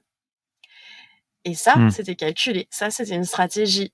Et du coup, j'ai un peu perdu ce petit truc de j'ai été privilégiée, j'ai eu des infos que les autres n'avaient pas. Je me suis rendu compte que tout le monde les avait. On était un peu manipulé comme tout le monde. C'est le marketing tu te rends aussi. Compte du truc, mais c'est du marketing. Et là, tu te rends compte de l'espèce de coup de génie d'ensemble parce que tout a été calculé comme ça. Le fait d'appeler ça Make. J'ai quand même cette question qu'au final, j'ai oublié de poser, qui est de savoir combien est-ce qu'ils ont payé pour acheter le nom de domaine. On lui a demandé, mais elle voulait pas le dire. Mais moi, j'aurais bien voulu le savoir en off. Je sais pas si elle te l'aurait dit, parce qu'ils ont. Mais apparemment, on est entre 1 et 10 millions, quoi, facilement. Ouais, mais c'est quand même un gros truc, donc c'est un gros investissement sur ce truc. C'est quand même assez ouf. Et donc là, il y avait cette histoire, ce sujet. Généralement, sur les boîtes, on fait intervenir les fondateurs et fondatrices sur justement des founder stories. Et en fait, là, je me suis dit, mais waouh, là, on peut avoir, c'est pas une founder story, mais c'est une story, tu vois, de quelqu'un du marketing qui vient pour purement raconter son histoire en tant que salarié à ce poste-là, et de ce qu'elle a fait, de l'impact de son travail, etc. Et je trouvais que dans cette conférence, de manière éditoriale, tu vois, sur l'espèce de stratégie éditoriale, elle cochait toutes les cases en termes de diversité par rapport à l'intervenante, mais en même temps, c'était quelqu'un qu'on prenait pas pour ce qu'elle était, c'était juste l'espèce de petite cerise sur le gâteau, parce qu'elle avait une vraie histoire à raconter, une vraie légitimité dessus. Ouais, carrément. Et moi, je veux pas prendre des femmes pour prendre des femmes non plus. En fait, je tiens à ce qu'il y ait des vrais sujets. Et là, le sujet était très, très pertinent. Et au passage, ça permettait de mettre en avant aussi des gens qui ne le sont pas, à savoir que les gens qui font de la communication, le marketing, souvent sont dans l'ombre, sauf les consultants. Mais en tout cas, quand on est salarié dans une entreprise, c'est la marque qu'on met en avant, c'est jamais les personnes qui s'occupent de gérer cette marque. Et quand on met des gens en avant pour une entreprise, on met en avant les fondateurs, fondatrices. Là, je me disais, ça va faire venir un peu d'air frais, en fait, ça va être cool. Et on va adresser aussi un public qui est pas si souvent adressé. Sur la com et le marketing, on fait des confs, mais un peu techniques généralement. Et là, on avait vraiment c'était vraiment cool. J'étais très contente. J'irais même J'irais même un peu plus loin, je dirais même que Elle quand sera en même le replay. marketing et tout, c'est des métiers pas très, C'est c'est plus ingrat. devenu très sexy, quoi. Ouais, C'est c'est bon, ultra ingrat, ça, je ingrat. sais pas, tu vois, mais c'est en tout cas, Dans le c'est plus travail, très ça dépend sexy, des tu vois, boîtes. dans l'univers tech. Bon, il y a évidemment les devs, etc. maintenant qui sont vachement mieux vus qu'avant. Et puis il y a surtout les fondateurs, quoi. Moi, j'ai l'impression que, tu vois, dans les podcasts et tout, c'est quand même vachement les fondateurs. C'est l'entrepreneuriat qui est vachement mis en avant. Ouais. Alors des fois, bon, tu peux avoir un cofondateur qui est aussi le responsable marketing, mais c'est vrai que c'est des postes un peu de, comme tu dis, dans l'ombre. Et moi, j'ajouterais un truc sur Shiran. On a eu l'occasion de déjeuner avec eux, du coup, avant la conf. Et en plus, elle a une vision du no-code, de la programmation visuelle qui est extrêmement fine, très franchement, qui m'a vraiment impressionné. J'ai trouvé qu'elle en parlait mieux même que Patrick, pour être tout à fait honnête. Après, c'est Ah oui. aussi peut-être en anglais, mais Patrick, c'est un techos, quoi. Tu vois, je l'ai vu, tu vois. C'est un techos qui ça fait 10 ans qu'il est founder, donc il a été un peu média traîné, il parle bien et tout. Mais quand même, tu vois. Et je trouvais que c'était vraiment, j'ai vachement apprécié ça. J'espère d'ailleurs l'interviewer la prochaine fois que j'irai à Prague. Non, mais parce que vraiment, j'ai trouvé hyper Ah cool la mais c'est une discussion qu'on grande a eue avec eux surprise, sur hein. la vision, quoi. Mm. Donc voilà, au-delà de l'histoire du branding, qui est aussi une histoire, à mon avis, vraiment un cas d'école de ce sujet-là pour les marketeurs, Ouais. quoi. Bah, je pense que s'il faut faire intervenir quelqu'un de chez Make, pour le coup, Shiran est la personne à faire intervenir, qui a une vision d'ensemble, qui a beaucoup accompagné les fondateurs aussi. Et du coup, elle a vraiment aussi cette connaissance de l'histoire. Elle est américaine, elle a cette aisance sur scène qui n'est pas forcément la culture tchèque, mais je pense que c'est quelqu'un qu'on voit pas trop et tout. Et même quand je lui ai proposé, elle avait l'air vachement surprise en mode moi, enfin vraiment. Et et en fait, elle me disait, elle a jamais fait ça avant. Elle avait fait des meet-up, etc. Enfin, elle avait fait quelques petites Ok. interventions. Mais là, c'était la première fois qu'il partait à l'étranger pour une grosse conférence nationale, etc. Et pour le coup, moi, j'ai une énorme fierté d'être la personne qui les a fait venir en France pour la première fois, de les avoir fait sortir de leur pays aussi, et de leur avoir offert leur première grosse scène comme ça. En fait, bon, là en ce moment ils en font plein. Je pense que ça a été très poussé. J'en vois à droite à gauche aller faire des confs et tout. Mais là, là, je suis très contente. On a délogé et Shiran qui est tout en ombre et qui doit elle piloter, je pense, l'envoi de tous ses collègues là-bas, et au passage un des cofondateurs. Donc je suis très Ouais, contente, carrément, et ouais. ça c'était aussi en partie c'est Thibaut qui a pas mal poussé aussi en interne. Donc c'était dommage qu'on n'ait pas eu le temps de se croiser. Mais en tout cas, ça, j'en suis très contente. J'avoue que j'aurais bien aimé réussir aussi à faire venir Airtable, par exemple. Ça, mais je L'année l'abandonnerai pas. prochaine. L'année Ouais, prochaine, on va y arriver. On va y arriver. ouais, mais c'était cool. Je pense que aussi, là, ça crée un précédent, tu vois. C'est-à-dire que là, les Et j'en images qu'il avais va y besoin. avoir, ça Mm. va. Ouais, mais c'est toujours pareil, c'est le début. Ouais. Enfin, là, en tout cas, sur le sujet du no-code, parce que le Web Today était déjà un festival établi, mais sur ce sujet-là, je pense que ça peut devenir un peu une Sur le référence. Ce sera plus facile no-code et d'inviter des sur gens, hein. des éditeurs internationaux, en fait, on l'avait pas. Ouais, Enfin, cette notoriété-là, en plus, on a un problème, c'est que le Web Today, c'est pas à Paris, du coup, c'est très francophone, ce qui est un problème et pas un problème, en fait, ça dépend. Mais disons que notre public est très francophone, qu'on a fait beaucoup de bien sûr. tentatives de faire venir des speakers internationaux. C'est bête, mais ça coûte cher, ça leur prend beaucoup de temps, il y a beaucoup d'attentes, etc. Et quand ils arrivent et qu'ils ont devant eux une scène plus d'à moitié vide, enfin une salle en tout cas qui est vide, Bah parce que ouais, les ouais. gens ne comprennent pas l'anglais et du coup ne viennent pas à la conf, c'est dommage. Ce qui fait que ça fait un moment qu'on s'est un peu fait une raison là-dessus, et disons qu'on a décidé de ne plus se battre. Donc on fait toujours venir des conférenciers de l'étranger, mais on en fait venir moins. Je pense que là, par exemple, on avait 5-6 confs en anglais seulement. Et donc ça nous permet de limiter, de mieux communiquer dessus aussi. Enfin, on les choisit mieux en fait pour s'assurer qu'il y ait du monde aussi derrière. Typiquement, les éditeurs no code, je pense qu'en les faisant venir au Web Today, les salles elles sont remplies. Enfin, j'ai pas trop vu en fait Make ce que ça a donné, mais je pense que c'était quand même, Il y avait c'était du pas monde. Il y vide. avait moins pour Shiran, mais comme c'était aussi la dernière conf de la Mm. journée. Après, c'était Mais l'intérêt. Nous, à partir de 17h, le Web Today, il est accessible pour 15 € au lieu des 149. ok, ah, Donc je savais pas. Shiran, on avait aussi ce petit truc. Après, bon, on y arrive plus ou moins bien en termes de com par rapport à la bande passante, mais l'intérêt de la mettre tout ce qui est après 17h en fait en conférence est accessible pour 15 €. Donc Shiran, on voulait la rendre plus accessible aussi au grand public et à des gens qui travaillent la journée. Mais Mais il y avait mais juste ouais. avant elle, il y avait c'était impressionnant d'ailleurs, il y avait une conférence sur TikTok qui était pleine de jeunes. Et voilà, mais du coup ils ont tous parti après. Ouais, ils C'était connaissaient pas.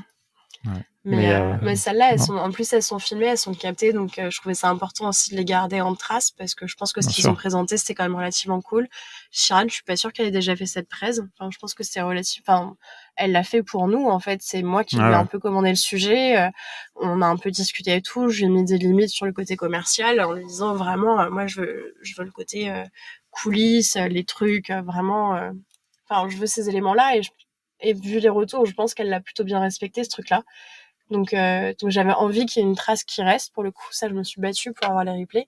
Et j'avais besoin de la création de ce précédent, en fait, avec un acteur majeur, qui est Make, qui va faire que peut-être que je vais réussir à déloger Aaron pour l'an prochain, ou quelqu'un d'autre, en tout cas chez Airtable. Hmm. Je vais peut-être plus facilement pouvoir déloger aussi Notion, parce que Notion, je pense qu'ils savent qui on est maintenant.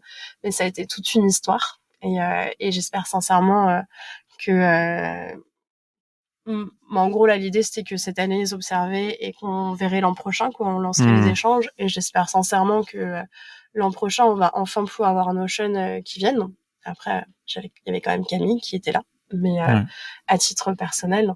Ouais, je pense Et que si ça continue comme ça, la France continuera de toute façon à être un très gros marché pour eux.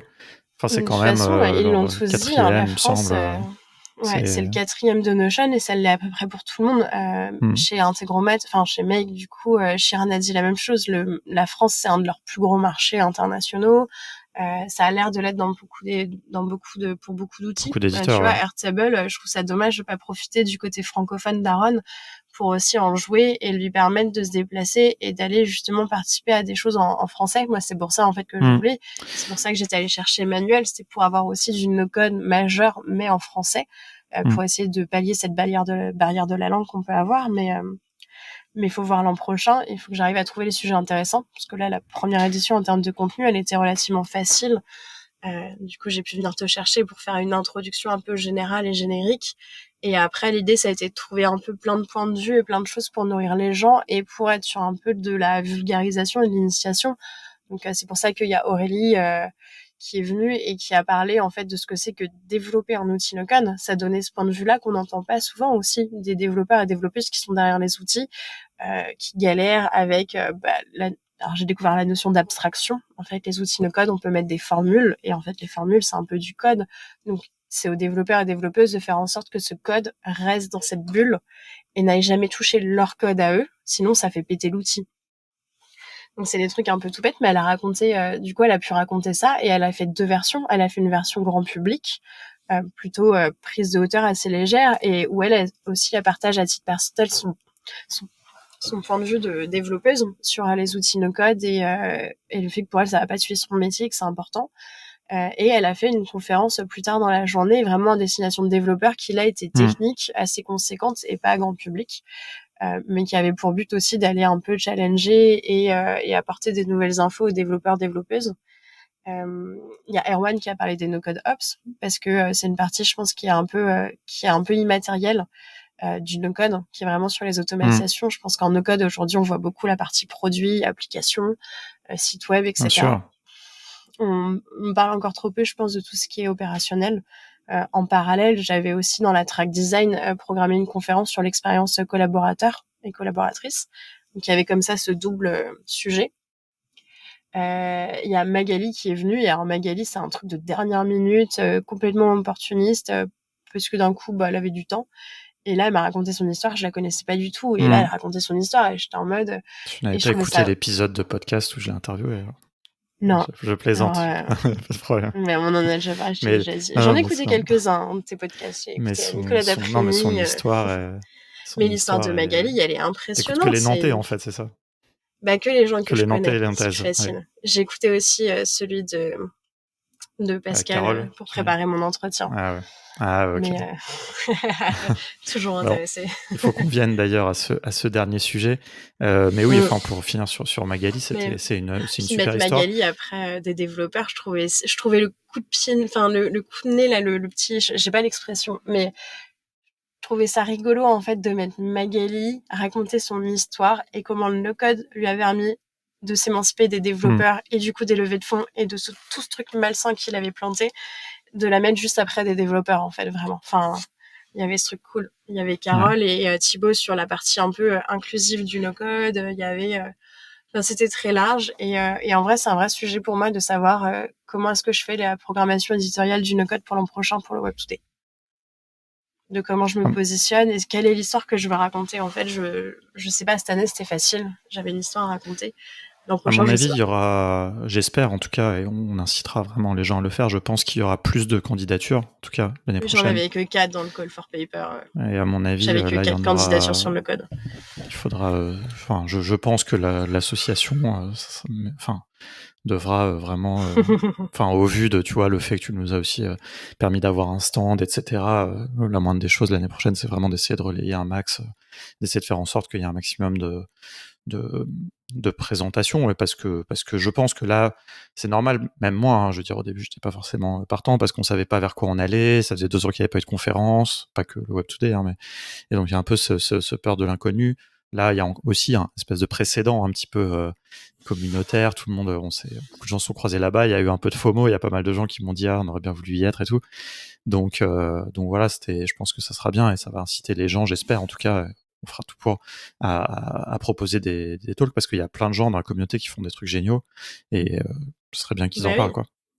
Puis même en tant que participant et pour information, il y aura toujours pas de live stream et de replay pour les éditions suivantes. On part du principe que c'est vraiment Il du faut être sur là ou pas. place et je pense qu'il y aura encore moins de replay, mais en même temps, les gens qui viennent faire des confs, généralement, ils tournent derrière. Enfin, on peut les voir à d'autres événements. C'est le principe, en fait, des confs où avant le Covid, ça posait pas tant de problèmes que ça. C'est que les gens, ils vont aussi sur d'autres conférences et ça leur permet de continuer à proposer leur sujet. On a des intervenants qui ont toujours refusé de faire capter aussi leurs conférences et à un moment donné c'est tout bête mais nous aussi il faut qu'on en vive et l'événement il est présentiel, il coûte Bien cher sûr. et c'est les places en fait qui vont le financer et on prend pas de plaisir non plus à faire de la visio, enfin du virtuel. Donc notre plaisir on le prend aussi sur le présentiel et on veut voir les gens en fait. C'est l'opportunité de rencontrer des gens et c'est ce que fait cet événement. Et demain en tout cas je ne pense pas que ça changera et je ne pense pas que il y aura toujours pas de replay, il y aura toujours je connais pas ce mot, le FOMO. Ouais. Ouais, je connais pas ce mot, mais Fear of missing out, c'est quand ah oui. Ça tu restera. angoisses de ce que tu as raté, quoi. C'est Ouais. un levier marketing extrêmement puissant, hein. Faut pas en abuser, mais c'est Voilà. Du coup, ne pas hésiter à prendre ces places en early bird. Elles étaient qu'à 150 € au lieu des 300 de la fin, quoi. Non, mais en plus c'était fou et enfin d'ailleurs je remercie aussi Lambert qui s'est un peu occupé quand même d'essayer d'activer un peu la communauté et qui n'a même pas pu venir. Qui est même pas venu, mais ça c'était. Et on avait quand même plusieurs places du coup pour un peu animer le stand, etc. Et on n'a pas eu beaucoup de gens qui ont. Alors c'était un peu dernière En plus minute, c'était etc. limitant parce que c'était des places que pour des freelances.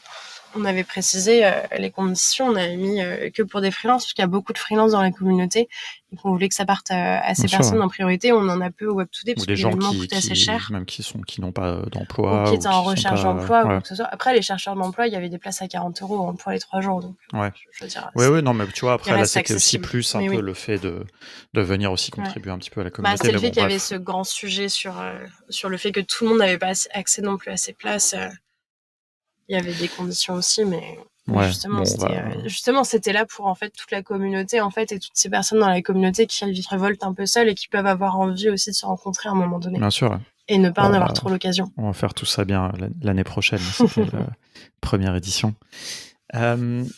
Avant l'année prochaine, du coup, toi, dis-nous un petit peu là pour terminer, parce qu'on a très largement dépassé l'heure prévue, mais en même temps, on a plein de choses à se dire depuis le temps qu'on échange.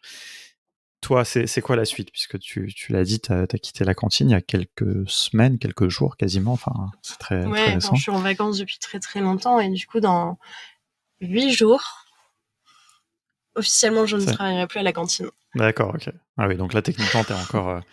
Et alors, qu'est-ce que tu fais après? Papier. Dis-nous, qu'est-ce que tu fais après? Et du coup, je profite de mon été dans un premier temps.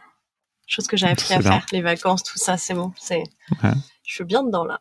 Et à partir de septembre, je rejoins l'équipe de Auto.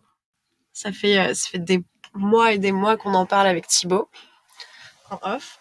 Ça fait des mois et des mois que la moitié de la communauté est au courant, mais personne ne le dit officiellement. Et c'est bon, là, j'ai signé, j'ai rencontré tout le monde. Je pars à Marseille la semaine prochaine, les rencontrer pour de vrai, parce que là, j'ai rencontré les équipes qu'en visio.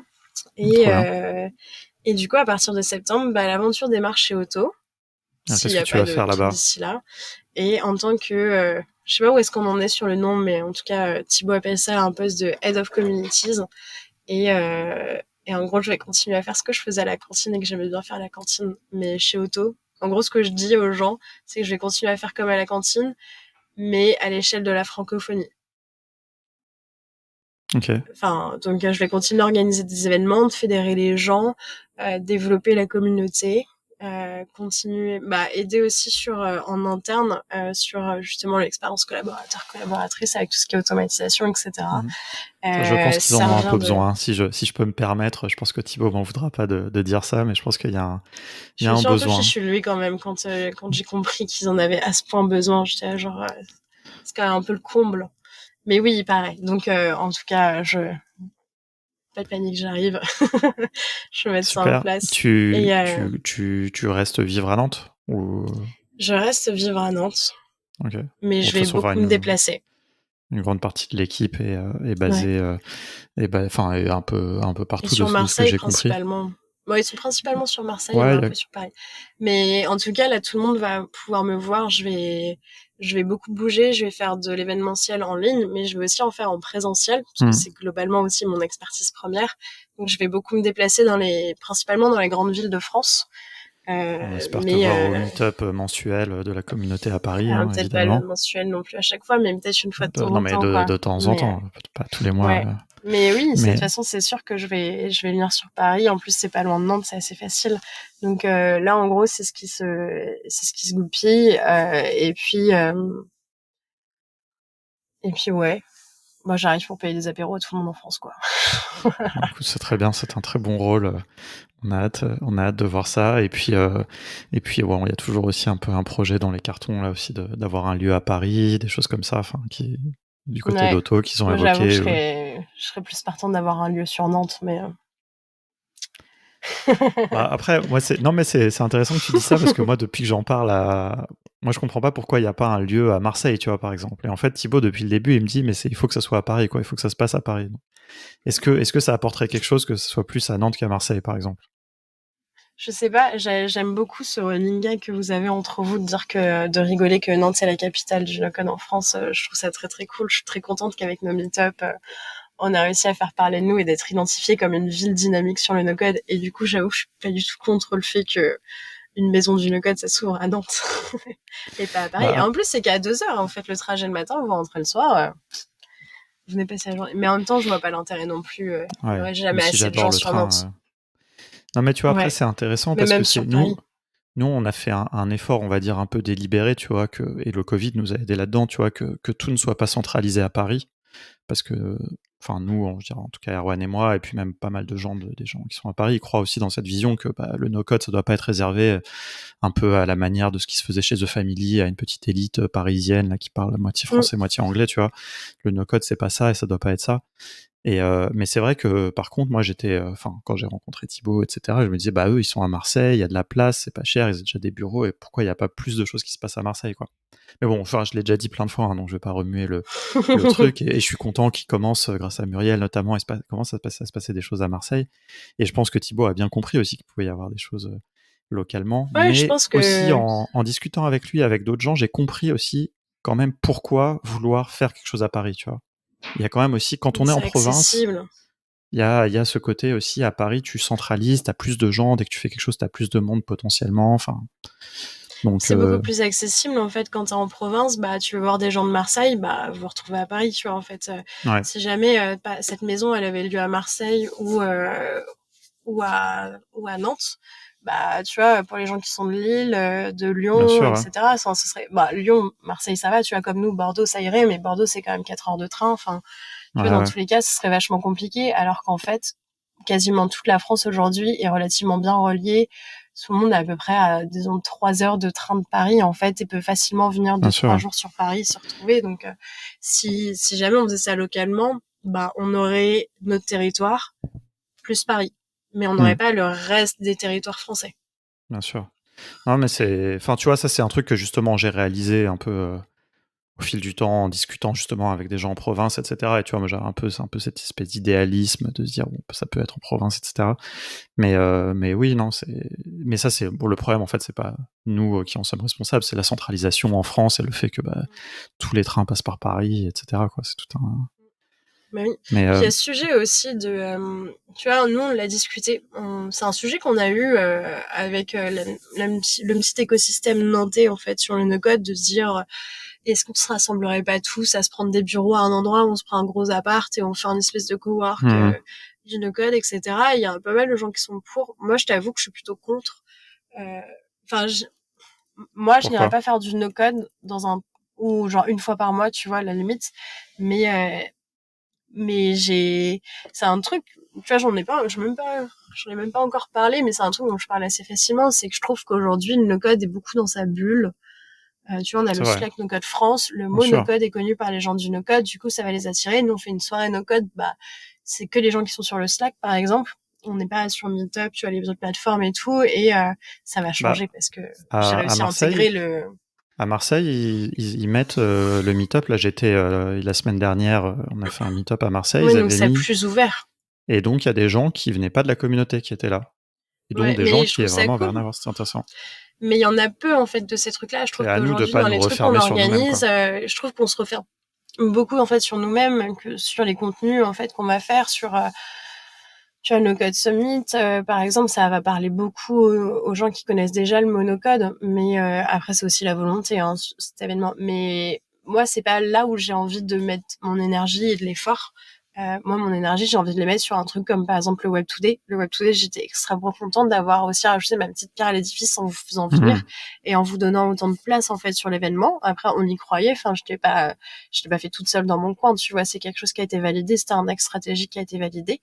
Mais j'étais extrêmement contente d'ouvrir cette bulle du no-code à l'extérieur et même de vous mélanger avec des gens de l'extérieur. Et c'est ça aussi que j'aime bien et que aujourd'hui je trouve dommage avec la communauté, c'est que au final, à vouloir se fédérer autour de ce truc, des fois, on oublie un peu qu'il y a encore d'autres gens de l'extérieur et on se met beaucoup dans une bulle. Donc, il y en a beaucoup qui parlent d'évangélisation, etc. Moi, j'avoue que c'est important d'en faire. De toute façon, je vais en faire. Enfin, il y a une partie d'évangélisation dans mon travail chez Auto, mais après, j'ai pas envie d'être là à juste prêcher la bonne parole, etc. J'ai envie que ce soit juste plus accessible et qu'en fait, on intègre d'autres choses, d'autres communautés. Là, tu vois, tout bêtement, mais à Nantes, là, avec la cantine et le Web Today, je l'avais pas fait, mais à l'occasion d'un événement, j'ai rencontré des organisateurs de Meetup Tech à Nantes. D'ailleurs, j'en avais croisé avant à qui j'avais posé des questions pour monter le Meetup No Code de Nantes. Et en fait, en discutant avec eux, bon, déjà, j'ai passé le petit test, les questions pièges sur les regex. Donc, j'ai passé le Mhm. test sans accroc, tout va bien. J'ai été validée en mode, elle fait de la programmation, elle connaît les regex. Et, euh, et du coup, de ça, en fait, j'ai été intégrée dans le Slack, en fait, de cette meetup tech nantais. Là, il faut que j'arrive à déchiffrer et comprendre comment GitHub marche pour ajouter le meetup no code dans la liste de tous les meetup tech à Nantes. Et en fait, ils m'ont invité à aller représenter le no code sur leur stand au DevFest à Nantes. Enfin, la Mhm. première fois de ma vie, en plus, j'aurai une place pour le DevFest, ce sera ouf. Mais je trouve ça très cool. Et moi, je suis très contente de mettre mon énergie dans des trucs comme ça qui nous permettent de sortir de notre bulle, d'aller un peu se frotter à d'autres communautés, à d'autres gens, de pouvoir dénouer. Et puis, tout le monde n'arrête pas de dire, ah ouais, les développeurs, ils aiment pas le no-code, ils aiment pas le no-code. Je sais pas, en fait, Oh, moi, les tout le développeurs monde ne autour dit de pas ça, hein. moi, Si je peux me permettre, tout le monde ne dit pas ça, hein. mais j'en entends beaucoup dire Il y a ça. En des fait, c'est gens des... qui écrivent des tribunes malvenues qui disent ça, mais on est Mais quand du coup, même, je il y pense a que des gens, des particuliers, tu vois, des gens du quotidien qui viennent et qui disent, mais du coup, les développeurs, ils ont pas l'impression, ils le prennent pas trop mal. Et en fait, moi, tous les développeurs que j'ai ouais, mais les rencontrés gens se avec qui je posent la parle de no question. code, Ça, c'est légitime de se poser mm, la question, tu vois. ouais, Mais ouais, je pense, si tu ils prends sont une relativement personne ouverts, lambda quoi. de la communauté, j'ose espérer qu'ils sont pas là, oui, les développeurs, ils nous détestent, etc. Tu vois, je J'espère pense que qu'on a non. réussi à casser ce truc-là. Et Ouais. après, attends, il faut aussi être réaliste, hein, tu vois, c'est-à-dire qu'il y a, moi, effectivement, je croise principalement des développeurs qui sont ouverts, qui se posent des questions, qui sont curieux, qui sont pragmatiques, etc. Nous, on a déjà eu des campagnes de pub sur Facebook qui se sont fait tracher, tu vois, par des développeurs. Donc ça existe aussi. Bah oui. Mais c'est normal. Mais Tout ça comme existe, il y a des mais il y a pas no-codeurs et que. des no-codeuses qui sont un peu anti-code, etc. Tu vois, et ça, c'est bête aussi. Mais non, mais c'est marginal en réalité. Mais c'est normal, Ouais, c'est mais je trouve les le gens que tu vois signal sur assez Internet, cool. bien Mais je trouve sûr. le Mais signal nous, on assez fait cool tout du coup pour... que les meet-up tech en fait nous intègrent avec eux et cette envie, tu vois, de croiser des gens de l'orga du DFS parce que avec la cantine on les connaît en fait, on les croise régulièrement dans le bâtiment et tout et qui m'est identifié là-dessus et qui sont en mode alors c'est quand votre prochain truc et à vouloir intégrer un peu Bien cette sûr. partie-là Après, dans si je l'ensemble peux quoi. me Je trouve ça permettre, cool. tu vois, franchement, c'est hyper cool. De toute façon, moi, dès qu'on parle de no-code partout, c'est bien. Mais après, tu vois, là où ce que tu soulevais tout à l'heure, ce qui est important quand même, c'est aussi qu'il faut arriver à en parler dans les gens pas techniques, tu vois. Parce que, en tout cas, bon, nous, c'est notre vision chez Contournement, tu vois. C'est vraiment les gens qui bénéficient le plus du no-code, c'est les gens non techniques. Et Ah bah ça, oui. ces gens-là, comment est-ce qu'on va les toucher et tout? Ça, on est d'accord, tu vois, que c'est vraiment pas Mm. évident. Et, Ça, j'avoue, mais c'est ça, moins ma tasse de thé. Enfin, c'est moins un truc qui me passionne. Mais c'est un truc que de toute façon, je vais faire. Enfin, dans tous les cas. chez Et en fait, Auto, je c'est vois quand même tellement de aussi gens en la faire. cible principale, tu vois. Bah oui. Mais jusque-là, en fait, en étant juste bénévole pour la communauté No Code Nantes, il y a tellement de gens en plus dedans qui sont passionnés par ça et qui veulent faire que de l'évangélisation, etc.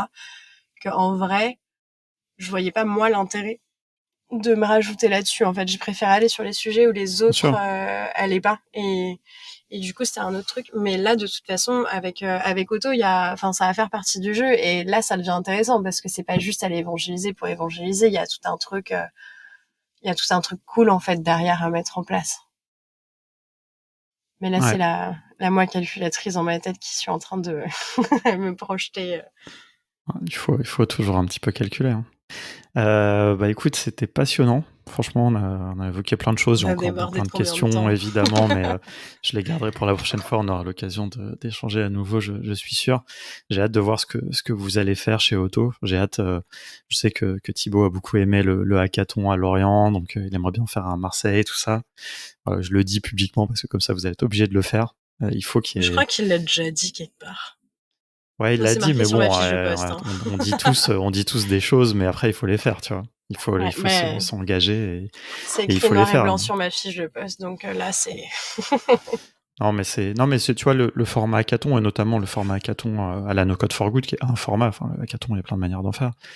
Je trouve que c'est un truc qui, à ce stade du développement du no-code, est un truc qui est vraiment très intéressant, notamment pour des questions d'évangélisation, et aussi pour permettre à la communauté de se regrouper.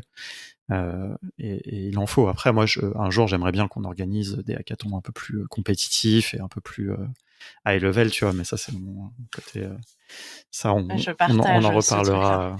Mais tu vois, je pense qu'il faut que ça aille aussi On un en peu parle déjà. avec l'année prochaine.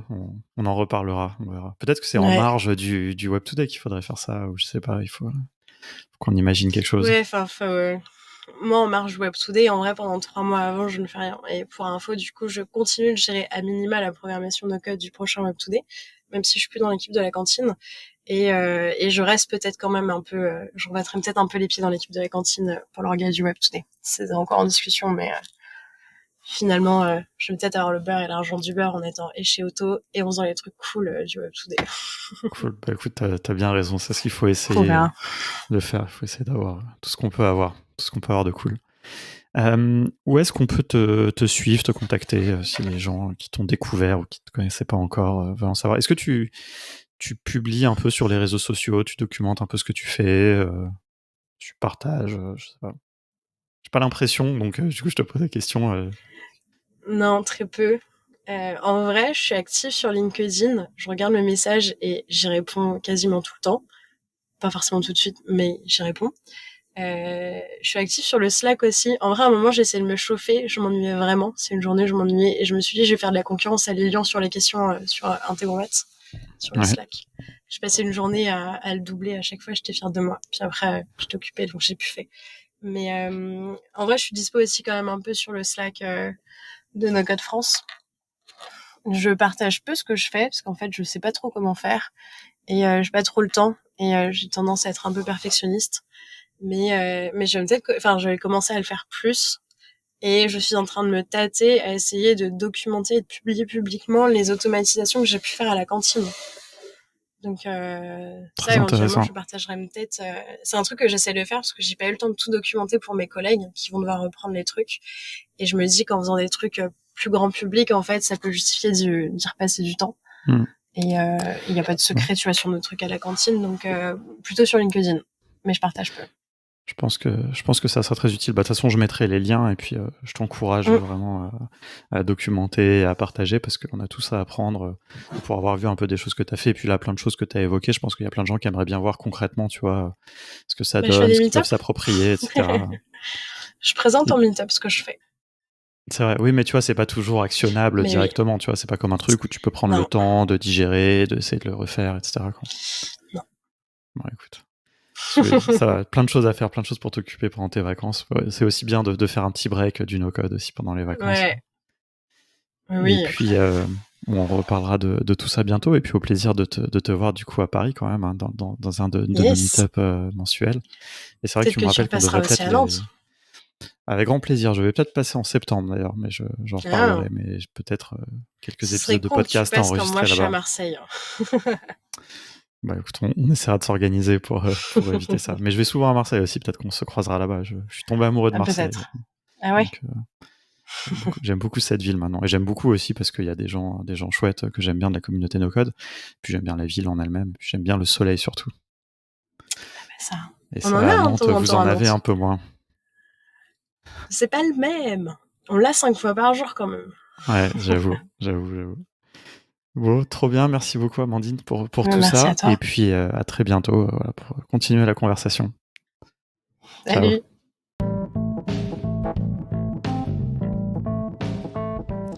Merci beaucoup d'avoir écouté cet épisode jusqu'au bout. Franchement, ça fait hyper plaisir, surtout que celui-là était particulièrement long, même si j'espère que vous l'avez trouvé tout aussi intéressant que moi. C'est pour ça d'ailleurs que j'ai jamais réussi à appuyer sur le bouton de fin d'enregistrement, parce que on a toujours un truc important et intéressant à aborder avec Amandine. Voilà, écoutez, dites-moi ce que vous en avez pensé. Vous avez la chance évidemment, Amandine est présente sur le Slack de No Code France, donc n'hésitez pas à le rejoindre si vous n'y êtes pas encore. Si vous y êtes déjà, venez sur le channel Podcast Contournement, on continue la conversation là-bas. Et puis, alors là, franchement, si vous avez écouté jusqu'au bout, n'hésitez pas à m'envoyer un petit emoji. Alors, on va changer un peu, on va pas faire des sushis, mais n'hésitez pas à m'envoyer un petit emoji. Attendez, je vais trouver un truc. Putain, j'aurais dû préparer ça avant d'avoir lancé l'enregistrement de cette outro. Non, mais qu'est-ce qu'il y a ? Moi, j'aime bien comme emoji. Le train, le train, vous savez, j'adore le train. Ou sinon un petit renard, vous choisissez, voilà, entre le train et le renard, c'est deux de mes emojis préférés.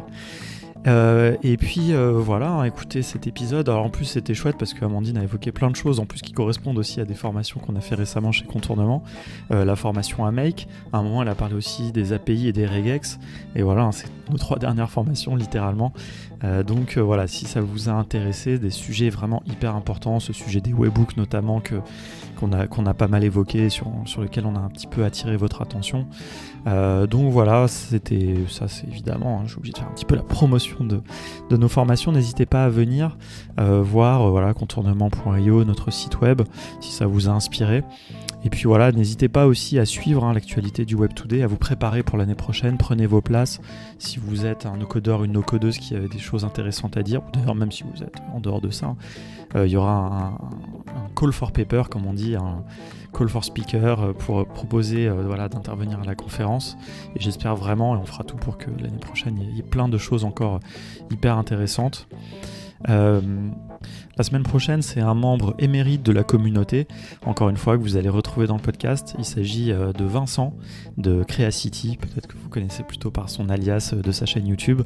Évidemment, Expert Notion, Expert Make, voilà, qui œuvre beaucoup, qui fait des streams aussi pour la communauté. Voilà, c'est quelqu'un que j'ai eu la chance de rencontrer aussi à Bruxelles. On a bu quelques bières ensemble, c'était très chouette. Donc je connais déjà un petit peu son histoire, je connais un petit peu... et vous allez voir que encore une fois, vous allez découvrir un profil un peu différent, voilà, pas de la communauté, cette communauté constituée de tous ces profils. Voilà, donc je vous invite un peu à à être présent la semaine prochaine et puis la semaine d'après, il y aura encore un très bel invité. Alors franchement, j'essaye de vous gâter pour cette saison. De toute façon, il y a plein de gens passionnants, il y en a encore beaucoup d'autres à venir. Comme d'habitude, si vous avez des gens intéressants à me proposer, n'hésitez pas, moi je cherche toujours. C'est pas si facile que ça non plus de trouver des invités. C'est un peu une question de logistique. Voilà, donc il y aura une petite pause au mois d'août quand même, je vais prendre un peu des vacances et puis là je suis un peu en flux tendu sur les épisodes. Et puis on reprendra à la rentrée. Voilà, vous inquiétez pas. Et puis il y a un épisode 100 qui arrive bientôt, où je commence à avoir des idées. Il va y avoir, vous inquiétez pas aussi, l'automne va être chouette dans le podcast de contournement. Merci encore si vous êtes toujours là, cet épisode de presque 2 heures maintenant là, avec cette outro un peu longue. Mais voilà, ça me fait plaisir, j'aime beaucoup faire ce podcast, sachez-le, je crois que vous l'appréciez aussi, en tout cas si vous l'avez écouté jusqu'ici et que vous ne l'appréciez pas, ne vous infligez pas ça. Et puis écoutez, moi je vous dis à très bientôt, no-codez bien, rendez-vous sur le channel de No Code France, abonnez-vous évidemment si ça n'est pas déjà fait, je suis sûr que c'est déjà fait si vous en êtes encore là. Et puis allez, à bientôt.